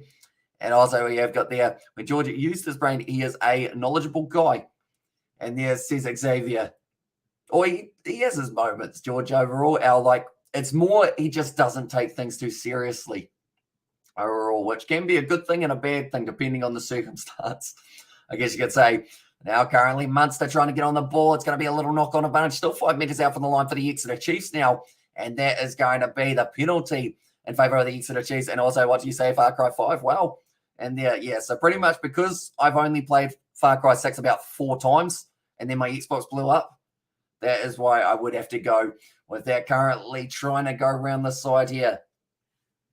Building quite nicely for the Exeter Chiefs. They chose against going for the 3. That is over, and that's a try to Jacques Vermeulen. And now the Exeter Chiefs for the differential. They take the lead. I think one of the supporters was even surprised that they were able to go over here. Because up against Munster, this is an absolutely huge matchup for them. Definitely if they get themselves a win here or a close loss. And also good there, or good try there, Exeter, against the win to have to pick and go. And now I have to pick and go and phase rugby exactly what they just did there, says Jack Lewis. And also, so what do you think of BKR Hamish? It seems like you're trying to start drama, Denny, but very passionate about any side that he supports. Like, there aren't too many more passionate than him when it comes to certain, like, sides, whether it's the Titans, whether it's the Wallabies. And also we have there, we have 2 new members, Jester, Roy, and Johannes. And there's us, Sebastian, yes. And now a few more emojis might be flying around in the next little while. So still waiting for the wife to get ready if he's fleshing. You just want to get to the pub, don't you? But I guess happy wife, happy life. I don't have a wife, but I'm happy. I just realized. So I guess there's a little bit of a differential in that one. I'd say Far Cry 6, I was going to say, because I have been free at Eat Dinner. And that one's hit the post for Joe Simmons. He's missed 3 from 3. So the score currently, there's his brother Sam Simmons. He's not too happy. He's going, why is he missing? He's going, I don't know. He's just not striking the well, is he? Let's go. I watch all his streams, but he's passionate and biased. He get mixed up. He doesn't take criticism well, and his opinion is the only right one, says Jack. And also, we have got the what happened with Big Hour Sport. Why did he and you stop the podcast?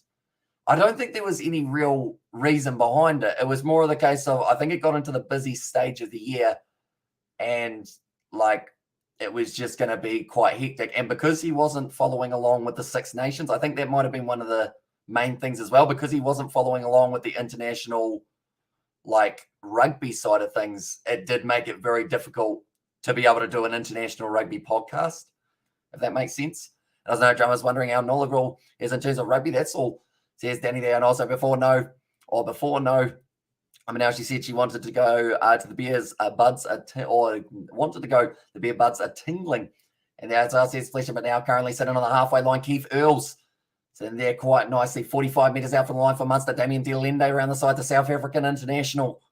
Will be hoping to make his way back into that South African side alongside Lucanio Arm, because that is a lethal midfield combo. Nice offload from Casey now. Still going to be just available. In fact, it was Haley. Now Wycherley. He's got that one. They are slowly building phase after phase here for Munster, getting a little bit closer. He still thinks Australia are better than England at Union, even though we have beaten them 8 games in a row. We are 3 for 1 in the World Cup, in Australia 11 for 1. But he wouldn't agree, says Jack. And also New Zealand and South America. It is your question. Okay, so New Zealand or South America in terms of who I like better, I would have to go. I'll go New Zealand, but I would love to go to South America one day, as I have talked to someone from Brazil. And now backline movement, Munster. Now our wider Peter O'Mahony just throws himself at Joe Simmons, still available. Connor Murray, someone's gone down. I thought it was an injury, but he's got back up to his feet. Looks like he is going to be all right. At this point in time, it's a penalty to the Exeter Chiefs, and Stuart Hogg is fired up currently. And he is going to be celebrating with Jacques Vermeulen, the man who just got himself a try. And the Poms are boring. And are you coming to England? Not at this stage that I know of, but eventually maybe could make our way over to England for a game at Twickenham. I'd love to go to a Twickenham game. And also, as Georgia Crusaders or Highlanders fan, he is Crusaders fan. Or himself, has been through and through. Probably since coming out of the womb, he has been a fond supporter of the Crusaders. Probably, I don't think he's got, who's the second team? Probably the Highlanders, I guess. Let's get back to the Kiwi Lads Reacts. We did actually, there's a story behind it. We filmed a video for the Kiwi Lads Reacts, how we were watching random videos. We filmed it.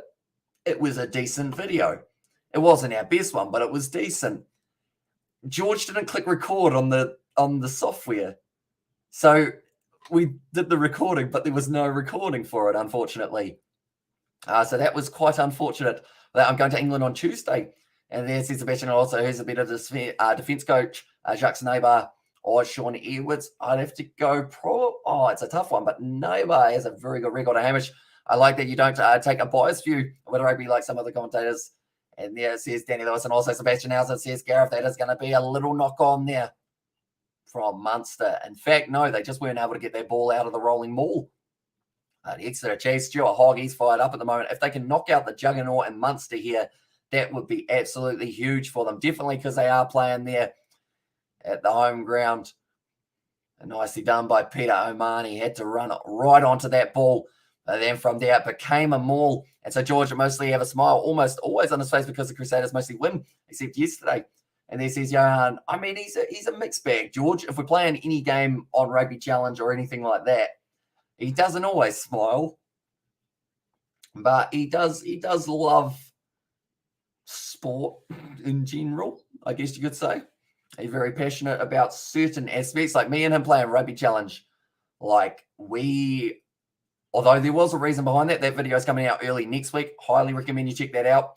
When it does come out, that's going to be an Exeter Chiefs scrum feed now, and they have got the advantage as well. And also, not sure if this interests you, but the county teams have their own channels and show the championship live.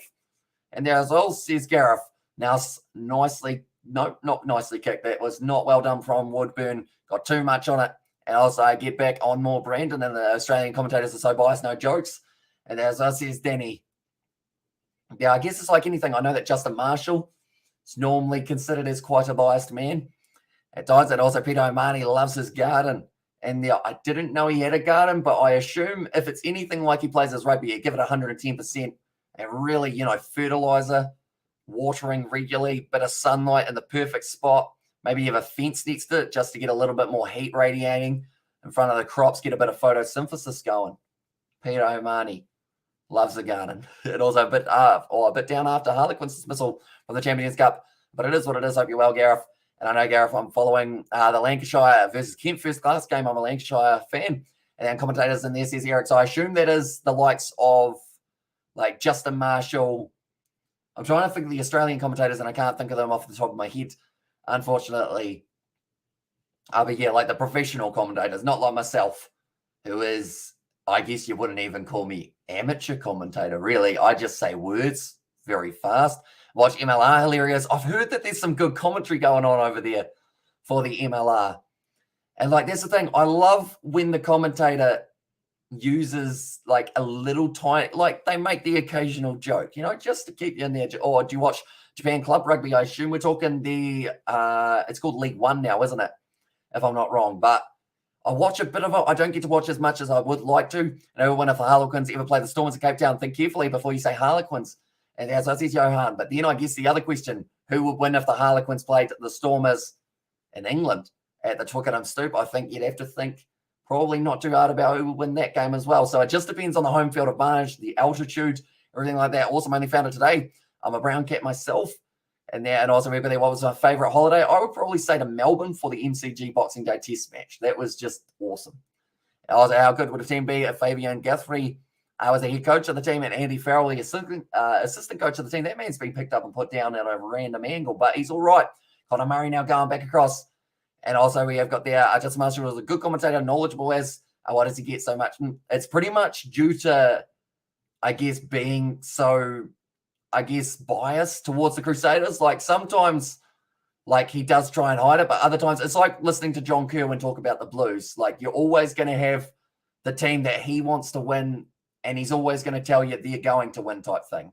So I think that's why some people get a little bit annoyed with him in Super Rugby level, just because like there could be a blatant penalty against the Crusaders and he'd disagree just because of that. And also me and so busy. And as I says, Brandon, currently now, little knock on from Munster. Once again, another mistake. Munster in trouble, lads. They stand up and fight. And there says Master, and yeah, they need to be able to find something soon. I don't know whether or not Connor Murray is the man for the job at the moment. He seems to be having quite a few mistakes, and maybe Craig Casey is the one to bring off, or bring on the field, I should say. And sorry, they have been pretty impressive side. But when Rory Burns is the captain, you have to re-examine the choices you've made in life. Oh, okay, they're saying maybe Woodburn played the 9 here. Oh, he hit-butted him. You allowed to hit-butt him? I don't know whether or not you're allowed. And I really want to see Crusaders versus Leinster in the future. Please, World Rugby, make it happen. And then correct Murray is got and there as well. I'm not too sure what that last word mean, but I assume it's not in form, possibly. And I was like, guess who's back? Welcome back, Ben. I hope you are doing well, mate. Hope you are excited for the Sevens that is coming just around the corner. We are going to be covering plenty of the Sevens games on the channel, including, I believe, the one Irish one that we are covering is going to be Ireland taking on Argentina, which should be an interesting one. And also, can you give me a link to your first link? As in the Kiwi Lads Sport one, that one is there. But it is also in our descriptions if you do want that Kiwi Lads Sport link. Now, Sam Maunder going off the field. And do you prefer Rugby 22 or Rugby Challenge 4? So, team-wise, I love Rugby Challenge 4 because it's got Super Rugby. Gameplay-wise, I think you could get the hang of Rugby 22 a little bit more, and there's probably less glitches because they are still kind of updating it. Whereas Rugby Challenge 4, we've got glitches. Now, well, Sir John Kerwin, right, it is indeed. Or Sir John Korean. No, not quite Korean, but Sir John Kerwin. It is JK, as I like to call him, or as they like to call him, New Zealand. And also, but I reckon Umla must help him a lot out there, says Gareth.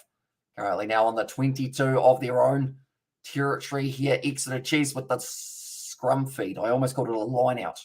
I do that quite a bit, mixing up the two. Currently now, Maunder at the back. It was Maunder who came off the field for Maunder. Don't get too confused now, but both Maunders switching. Now around the side, Ewers, good shot on him by Peter O'Mahony is off the number, and Munster fighting hard now in the breakdown. I believe they almost got it. Yes, they do. They win the penalty, and this will give them a 1-point lead if they do end up kicking for the 3. Now, someone who's been kicking well throughout this game, Joey Carberry. But Peter O'Mahony, brilliant work at the moment. He was actually picked up by Stuart Hogg. A huge show of respect between the two. And Amish. And there as well. But Peter O'Mahony getting the counter up going. Johan, I said it'll crush those Northern Hemisphere teams. Here's me Mania. Although Leinster, they're ruthless in the breakdown, I have learnt from the last little while. Currently, La Rochelle, they are winning their game up against Bordeaux. And they aren't just winning it, they're winning it relatively comfortably. Currently getting later on in the game, currently sitting 59 minutes through this one. And it is going to be a kicking opportunity for the number 10, Joey Carberry. Now, I'd like to think he will come to New Zealand. And also, we need Hamish versus Tupou in a street fight. I mean, I could probably... No, probably actually not live in that one. I probably would get absolutely destroyed. But Peter O'Mahony now getting a little bit more attention on his neck. As a good batsman, always has been. I saw that he got a half century against Hampshire. And also Sergio K must have had some plastic surgery. And there says Gareth, maybe. You mean brain surgery? And there says Mamanaba now lining up this kick for Joey Carberry. It goes over. And now... it means that Munster does have a 16 points to 10 lead, but more importantly, a 24 to 23 lead for the difference between these two sides. So whoever wins this game goes on to face the winner of the matchup between Ulster and Toulouse. So that's going to be a tough game, but at the end of the day, whoever makes it through, they will be able to keep their Champions Cup hopes alive. We will be covering the quarterfinals on the channel. The first, which is going to be taking place for the quarterfinals, it is actually going to be on the 7th of May, so a little way away. But Team South Africa will win the Van Rijk 7 2022. And now I know that they have got the Blitz box coming up very soon.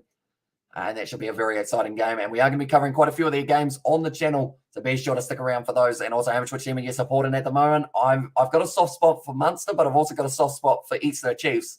So for me personally, I don't mind which side wins.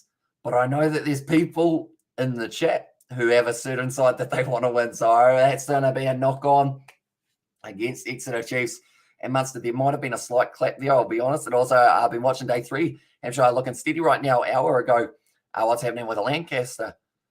And they're Lancaster. Is that how you say it? Because they say Doncaster, don't they? So Lancaster and typo Lancashire.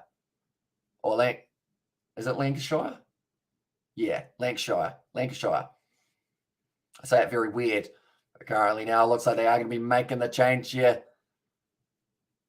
Thomas O'Hearn making his way out there, and Hamish doesn't support anyone that he is playing. He goes for the Rebels, and knows Callaway has beaten Will Jordan. And there's Xavier Brown. To be fair, the Rebels in that last game really impressed me. And Lancashire 105 or 506 all out. I don't know what the reading in there. And also Warwick. And there as well, and also who should be the next Springbok fullback? Warwick Gallant, Apalele Fassi, Tyrone Green, Kurt Leorenza.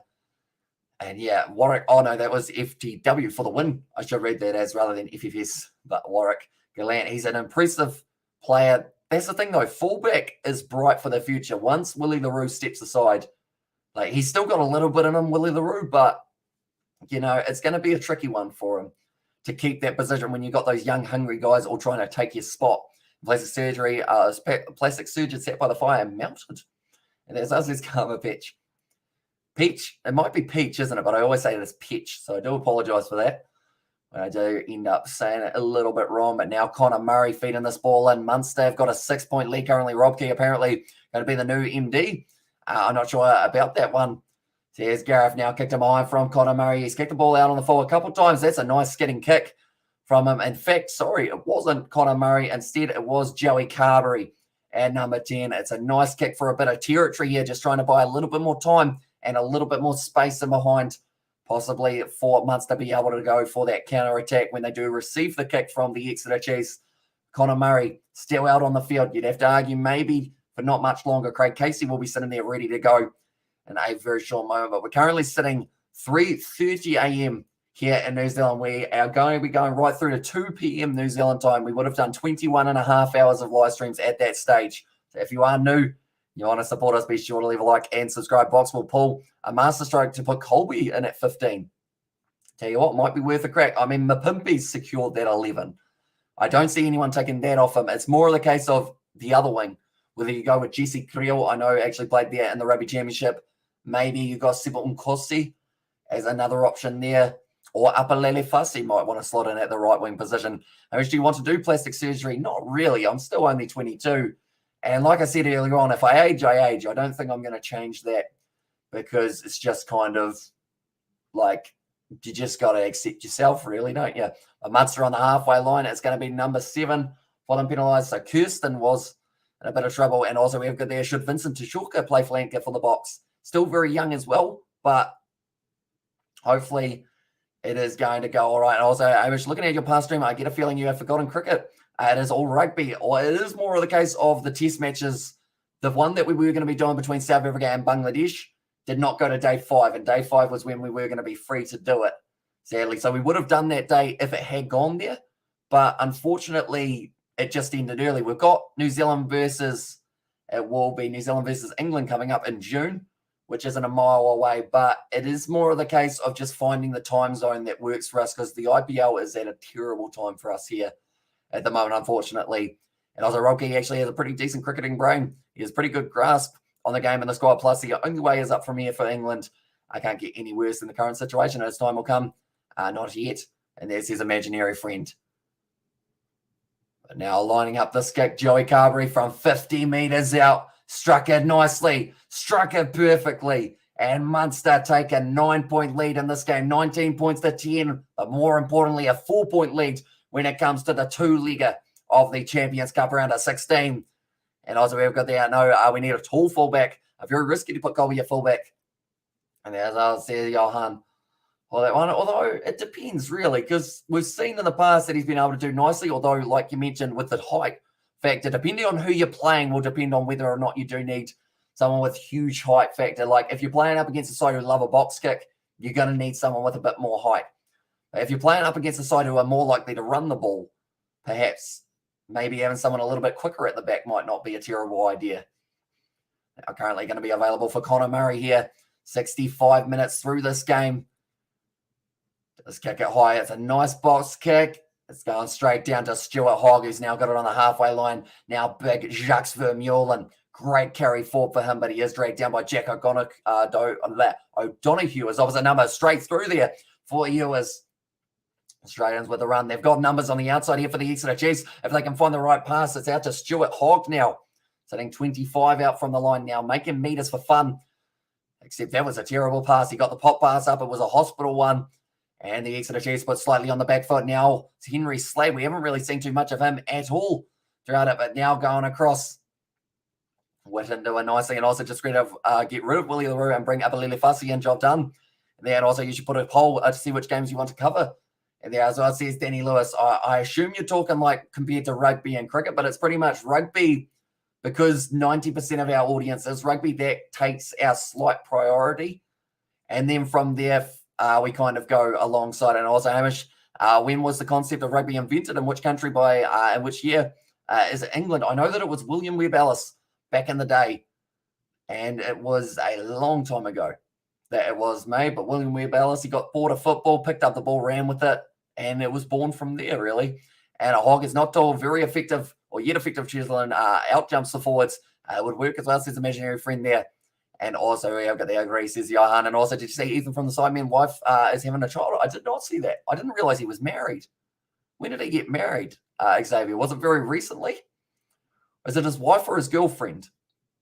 Also, we have got there. But Franz at the back with Tyrone subbing until he's up to the speed. But currently now the Exeter Chiefs, they've got another line out here. It will be Jack Innard. And rugby wasn't invented. And as I says, Mimania. Currently now it is going to be thrown in Jack Innard. Straight into Johnny Gray. Plenty of noise at the ground. Well, Hogg is much taller than Colby. And yes, Colby can catch. There's more pressure on him if he plays fullback.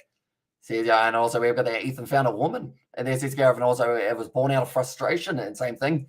And there's Xavier. But yeah, I guess congratulations to him. I didn't actually realize that was the case. I haven't been able to watch a YouTube video of the Sidemen for about 3 weeks, sadly. But yeah, it's going to be interesting. Do you watch the Sidemen, Xavier? Out of curiosity.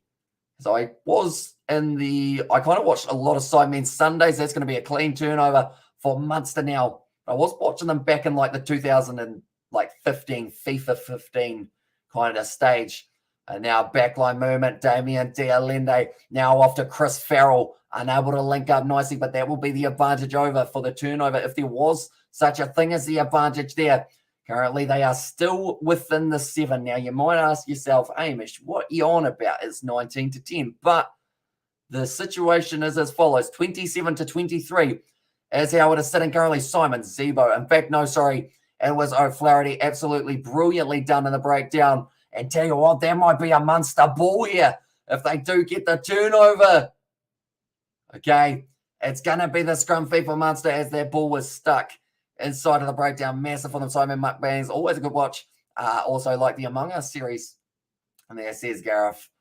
But now Peter O'Mahony, that man can do no wrong at the moment in front of the crowd at home for Munster.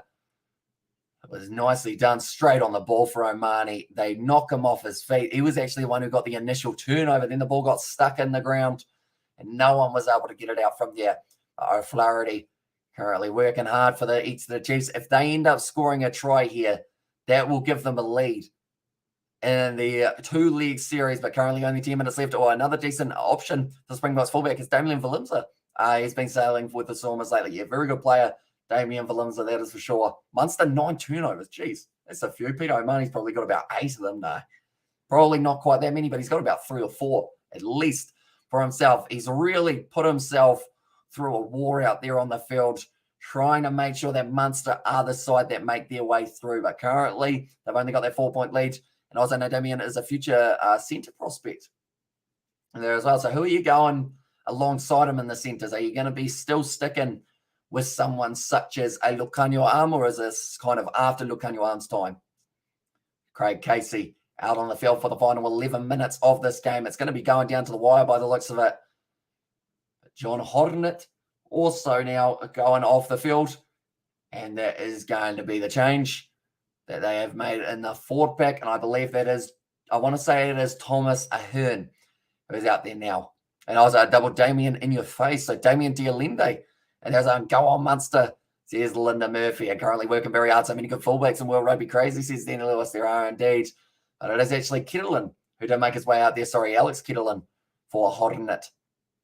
Now feeding the ball in the Munster crowd, getting behind their home side here to try and carry them through to a quarter-final of the Champions Cup. Damien Dialende, great run forward. A few gains, a few extra metres for Munster. And now it looks like Craig Casey wants to go for this box kick, trying to play the territory game perhaps. Kicks it high, kicks it long as well. It's a decent kick. It's dropped by O'Flaherty. And now the knock-on advantage in favour of Munster, and it will be the scrum feed for Munster now. So this will use up a little bit more time on the clock, not just because they get the position, but also because last time we had a scrum reset, and that will use up an extra 30 seconds or so on the clock here. But if they do win this game here, Munster, they will go on to face the winner of Toulouse versus Ulster. And currently between those two sides, there is only a 6 points difference between them. So anyone's game in that contest as well. And Damien Dialende and Valimza at centre sounds a bit unorthodox. There's Sebastian there, and best player in the world is Dupont, a game changer, that guy. Yeah, he certainly is. Antoine Dupont ended up getting himself the player of the year. And also we've got there Valimza, a future 12 Gallant, not shabby in there. And the problem we have is that all these options are not getting time in there, says Gareth. And also Israel Folau declares interest in playing for Tonga ahead of the 2023 World Cup. And former Wallaby star Israel Folau has declared his interest in playing for Tonga in the next year's World Cup in France. Now, there was a player. Who was it that's going to miss out by about a month? Was it Malachi Fikatoa? Oh, so we obliterated Munster with Valimza as centre. Now, currently, Stuart Hogg's got this ball only a couple metres out from the line here. And Munster, they will be happy enough of this. Ireland, I'd say, will win the World Cup, says Linda. I would love to see it. I have said it many times, and I think it is said many times over each time. But this year, I think they've got a very good chance for Ireland. They're going to be playing up against either New Zealand or France in their semi-final if they make it through. Or, in fact, sorry, the quarter-final if they do make it through there, which they certainly should, because they've got plenty of potential. And also, what does Andre Esterhuizen have to do? Get a call up for the box. Damien is favoured. Andre is the best player in the Premiership. And there's his imaginary. And Sakopi Kepu. And there was it Sakopi who was close. I'm not too sure. And Laumape. I don't know why I said that. So weird Hamish will miss out. Is he the one that we were talking about the other day that misses out by just half a smidgen? Currently now another sub being made here. And it is young Josh Hodge out there. And that is going to be for Woodburn, who is now being replaced. 8 minutes left in this game now. And it's still extremely close. It could go either way. And I know it seems like Munster have got a nice lead of 9, but they've actually got a lead of 4 across the two-legger. Now it's going to be taken nicely by Peter O'Mahony and put in one more try on the board. Could be the sealing of the deal that they need. Craig Casey Passes it back across, going to be using those big forwards. I believe at that time that was Thomas Ahern. Did have that one now going for a little bit of a set play here. Beautifully done. Haley gets back up to his feet and gets the run again inside of the 22 now. Craig Casey, couple steps, passes off nicely. It's an advantage in the favour of Munster. This will give them a 7-point lead if they do end up taking it, but instead they're using the back line. It's going to be knocked through the hands. Now wide. Fight in the hands of Simon Zebo. Going to be back in his place, close to the touchline. Finds the offload. Damien Dialende scores. And Munster, you'd have to say that would almost seal themselves a spot in the quarterfinal. It was nicely done. Damien Dialende with the one-handed finish. We've been talking about Springboks throughout this live stream, and he is certainly one. We'll be having an impact, Damien, for the win. And there's Mimania. It was absolutely brilliantly done by Simon Zebo. Did have the opportunity down the wing. First European Cup try and 7 appearances, so a massive one for him, Damien Dialende. And he has been able to put the icing on the cake. Mention the devil, and it'll do the deed. And now, wait. And there's Xavier Brown. Yeah, it's a nice wide cutout pass out to Simon Zebo. Back to space, went around the open side flank, and then just breaking his way over. Let's go, Munster. There's Linda there as well. Beautiful pass on the inside from Simon Zebo. 20, not 20, silky skills, I should say. And Hamish, did you decide to do a 21-hour live stream because you got inspired by DC's kicking challenge? No, it's just a hyper rugby on, really. So it seemed like the perfect opportunity to do it.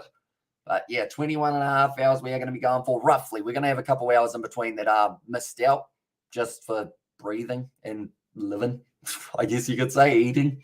It's probably important in a 21-hour live stream. I'm putting for silly. I could be playing for Samoa at the World Cup. Oh, beautifully taken round there.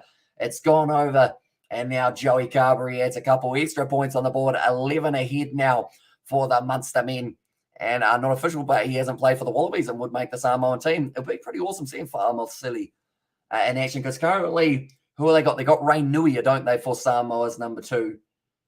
And also a couple other guys who got added in there. But due to injuries, they really rotated through their stocks in that series up against the Tongans. But Peter O'Mahony going off the field. He needs a round of applause because he has played extremely well in this game. He stepped up as best he knew how to, I should say. Now Simon Zebo kicks it in behind. It's a good kick downfield and gets him right down near the halfway line. Simon Zebo, he's going to get himself in a bit of trouble. That's the thing. If you're going to be running alongside the touch judge saying, oh, it was further than that, it's further than that, it's 100% going to be the case of him stopping before he actually gets to that mark. How much is DC in a kicking challenger you got? Not me. That is for sure. And the Munster support at the moment, they are chanting there for their Munster boys. Now taken nicely by the Exeter Chiefs. They need 2 converted tries to be able to get themselves into the lead here, and they've only got 5 minutes to do so. Nice sell at a dummy there from Henry Slade, wrestled down by Damien Dialende. Those 2 went head-to-head in the England versus South Africa game that did take place relatively recently. Now Stuart Hogg going to be back in his space trying to go through, but the Munster defence is very well set, and they don't seem like there's too many gaps. That's become a rolling maul now. So because of that, if they can't get this ball out, although they do still, for Jack Maunder now passing it back, it's getting a little bit scrappy here for the Exeter Chiefs. Looks like they just need a little bit more time on the ball. See if they can recreate a couple phases in a row. Dropping the head. Once again, it is going to be a Grondona, the Argentine international, Santiago Grondona. And now, brilliant hit in the tackle from Munster. Going for the counter ruck. It doesn't quite work out. I believe smacking his head very hard on the ground was Hodge there in the breakdown. Red Army as Munster. And you can make a goal kick 22 metres straight out in front. And there's Daniel. I can, but any longer than that, like I think it's about 20-something. That's my range. Just because I haven't done it very often, but that was kind of where I was struggling from last time. Nice offload. Now it's going to be the big prop runner for Billy Keast. But he is dragged down, still available here for the Exeter Chiefs. They haven't given up as of yet. They know that they are close, and they just need 1 try soon to get them a chance of being able to go over. But currently now it's going to be nicely offloaded back to Keast. Once again, gets another carry. Now Maunder going across. Simmons as the first receiver, just trying to distribute this ball nicely. And also we have got the each sugar a lot or less. I eat it in moderation, I would say. Like sometimes I'll have a week where I eat a whole heap of sugar, and then other weeks I hardly touch the stuff. So it's just depending on how tired I guess I am during the week. and the random schedule that I've got. Like sometimes I'll snack on just random items, like not literally random items. I don't just eat the bookshelf or something like that, but like I wouldn't have too much sugar. My limit was 40. And as I says, Karma Peach. And then also, do you watch London Irish games? I wish I could, but sadly they don't actually have them over here in New Zealand for their Challenge Cup. But I saw they had a very good performance in their Challenge Cup. And didn't you try your hand at soccer? I did indeed. I was a goalkeeper because I just wanted to dive around all over the place, just throw the body all over the place. So that was what I did. I was the goalkeeper, but also I did get to play a little bit of an attacker role, but normally defender because they wouldn't let me go anywhere else because no one else could tackle. So I had to stay at the back. And Irish have smashed the Castras.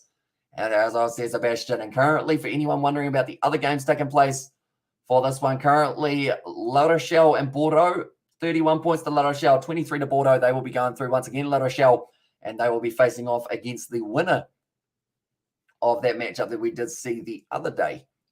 Oh, in fact, sorry, it was yesterday that we did end up seeing it. Peter O'Mahony's looking a little bit cold, but he is the Heineken star of the match. He's well and truly earned it because he is absolutely sensational. So it's Montpellier versus La Rochelle in the next round. It will be taking place, but getting some nice cold water for himself. Gets a tap on the shoulder. Didn't even realize he got player of the match. And also Ulster Munster quarterfinal will be tasty, says David. It certainly will be. That is as long as Ulster beat to lose. They're going to have to, that's going to be rough on Peter O'Mahony. He's got a little bit of a sore back, and they're already shaking him around Munster Mongrel. And there says David Perry. And now the Exeter Chiefs, once again, 2 minutes left in this game, and they are looking for one last chance to be able to go over the line, perhaps. Now, breaking off the back. That's the thing. If they score right at this very instant, there's still a chance that they can come back and win this matchup. Not in the scoreboard of this game, but for the aggregate side of things. Still available now for the Exeter Chiefs. And to score between the sticks here would be absolutely mammoth for them. Even if they miss one of the conversions, as long as they score twice, they'll be able to go over. That's become a rolling maul, though, and they will not be able to get that ball out. Munster get the scrum.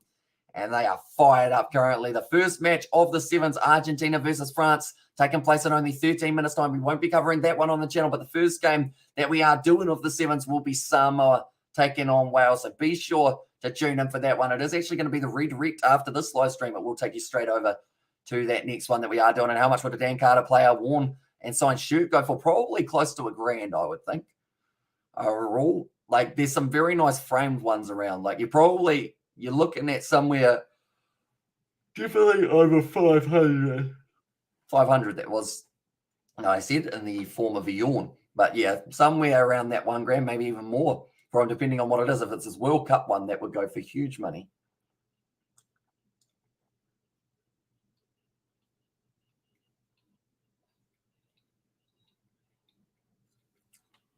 Front row's going down. And depending on who knows Dan Carter. And as I says, Mimania, currently 30 seconds left. And it will be Munster taking on the winner of Ulster versus Toulouse. And currently Ulster, they've got themselves a 6-point lead. And not too much because he's still alive. And as I feel like if he was deceased, it would be a lot more just because it seems to be same with artists. If they do pass away, then their work becomes a lot more valuable. Craig Casey about to feed this ball in. 4 seconds left. It's a good push from Munster. And now O'Donoghue gives it back to Craig Casey. He kicks it into touch. That is the end of the game. And Munster do it at home. And they have been able to get themselves a monumental win over the Exeter Chiefs. I wanted to sign John Alomba jersey, however, we're talking a load of money. As indeed. But nonetheless, that is going to be the end of this Champions Cup live stream. The next match that is taking place is actually going to be Leicester. And they are going to be challenging up against Clermont.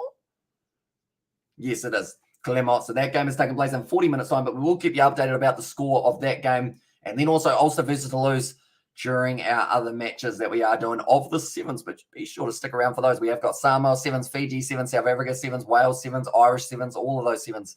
Now, well done, Munster. And thanks, Hamish. Says Karma Peach. And also we've got the Hampshire currently sitting at 197 for 7. There's Gareth there, so not doing too badly. Well, actually, probably not doing the best. When you consider it, I was thinking of 197, not too bad, but then 7 wickets down is probably a bit of a struggle in Shalom. And there says Karma Peach, but nonetheless, I do thank you all very much for tuning in. We will be back in approximately 50 minutes time for our next live stream. But thank you all very much for tuning in, and I will see you all for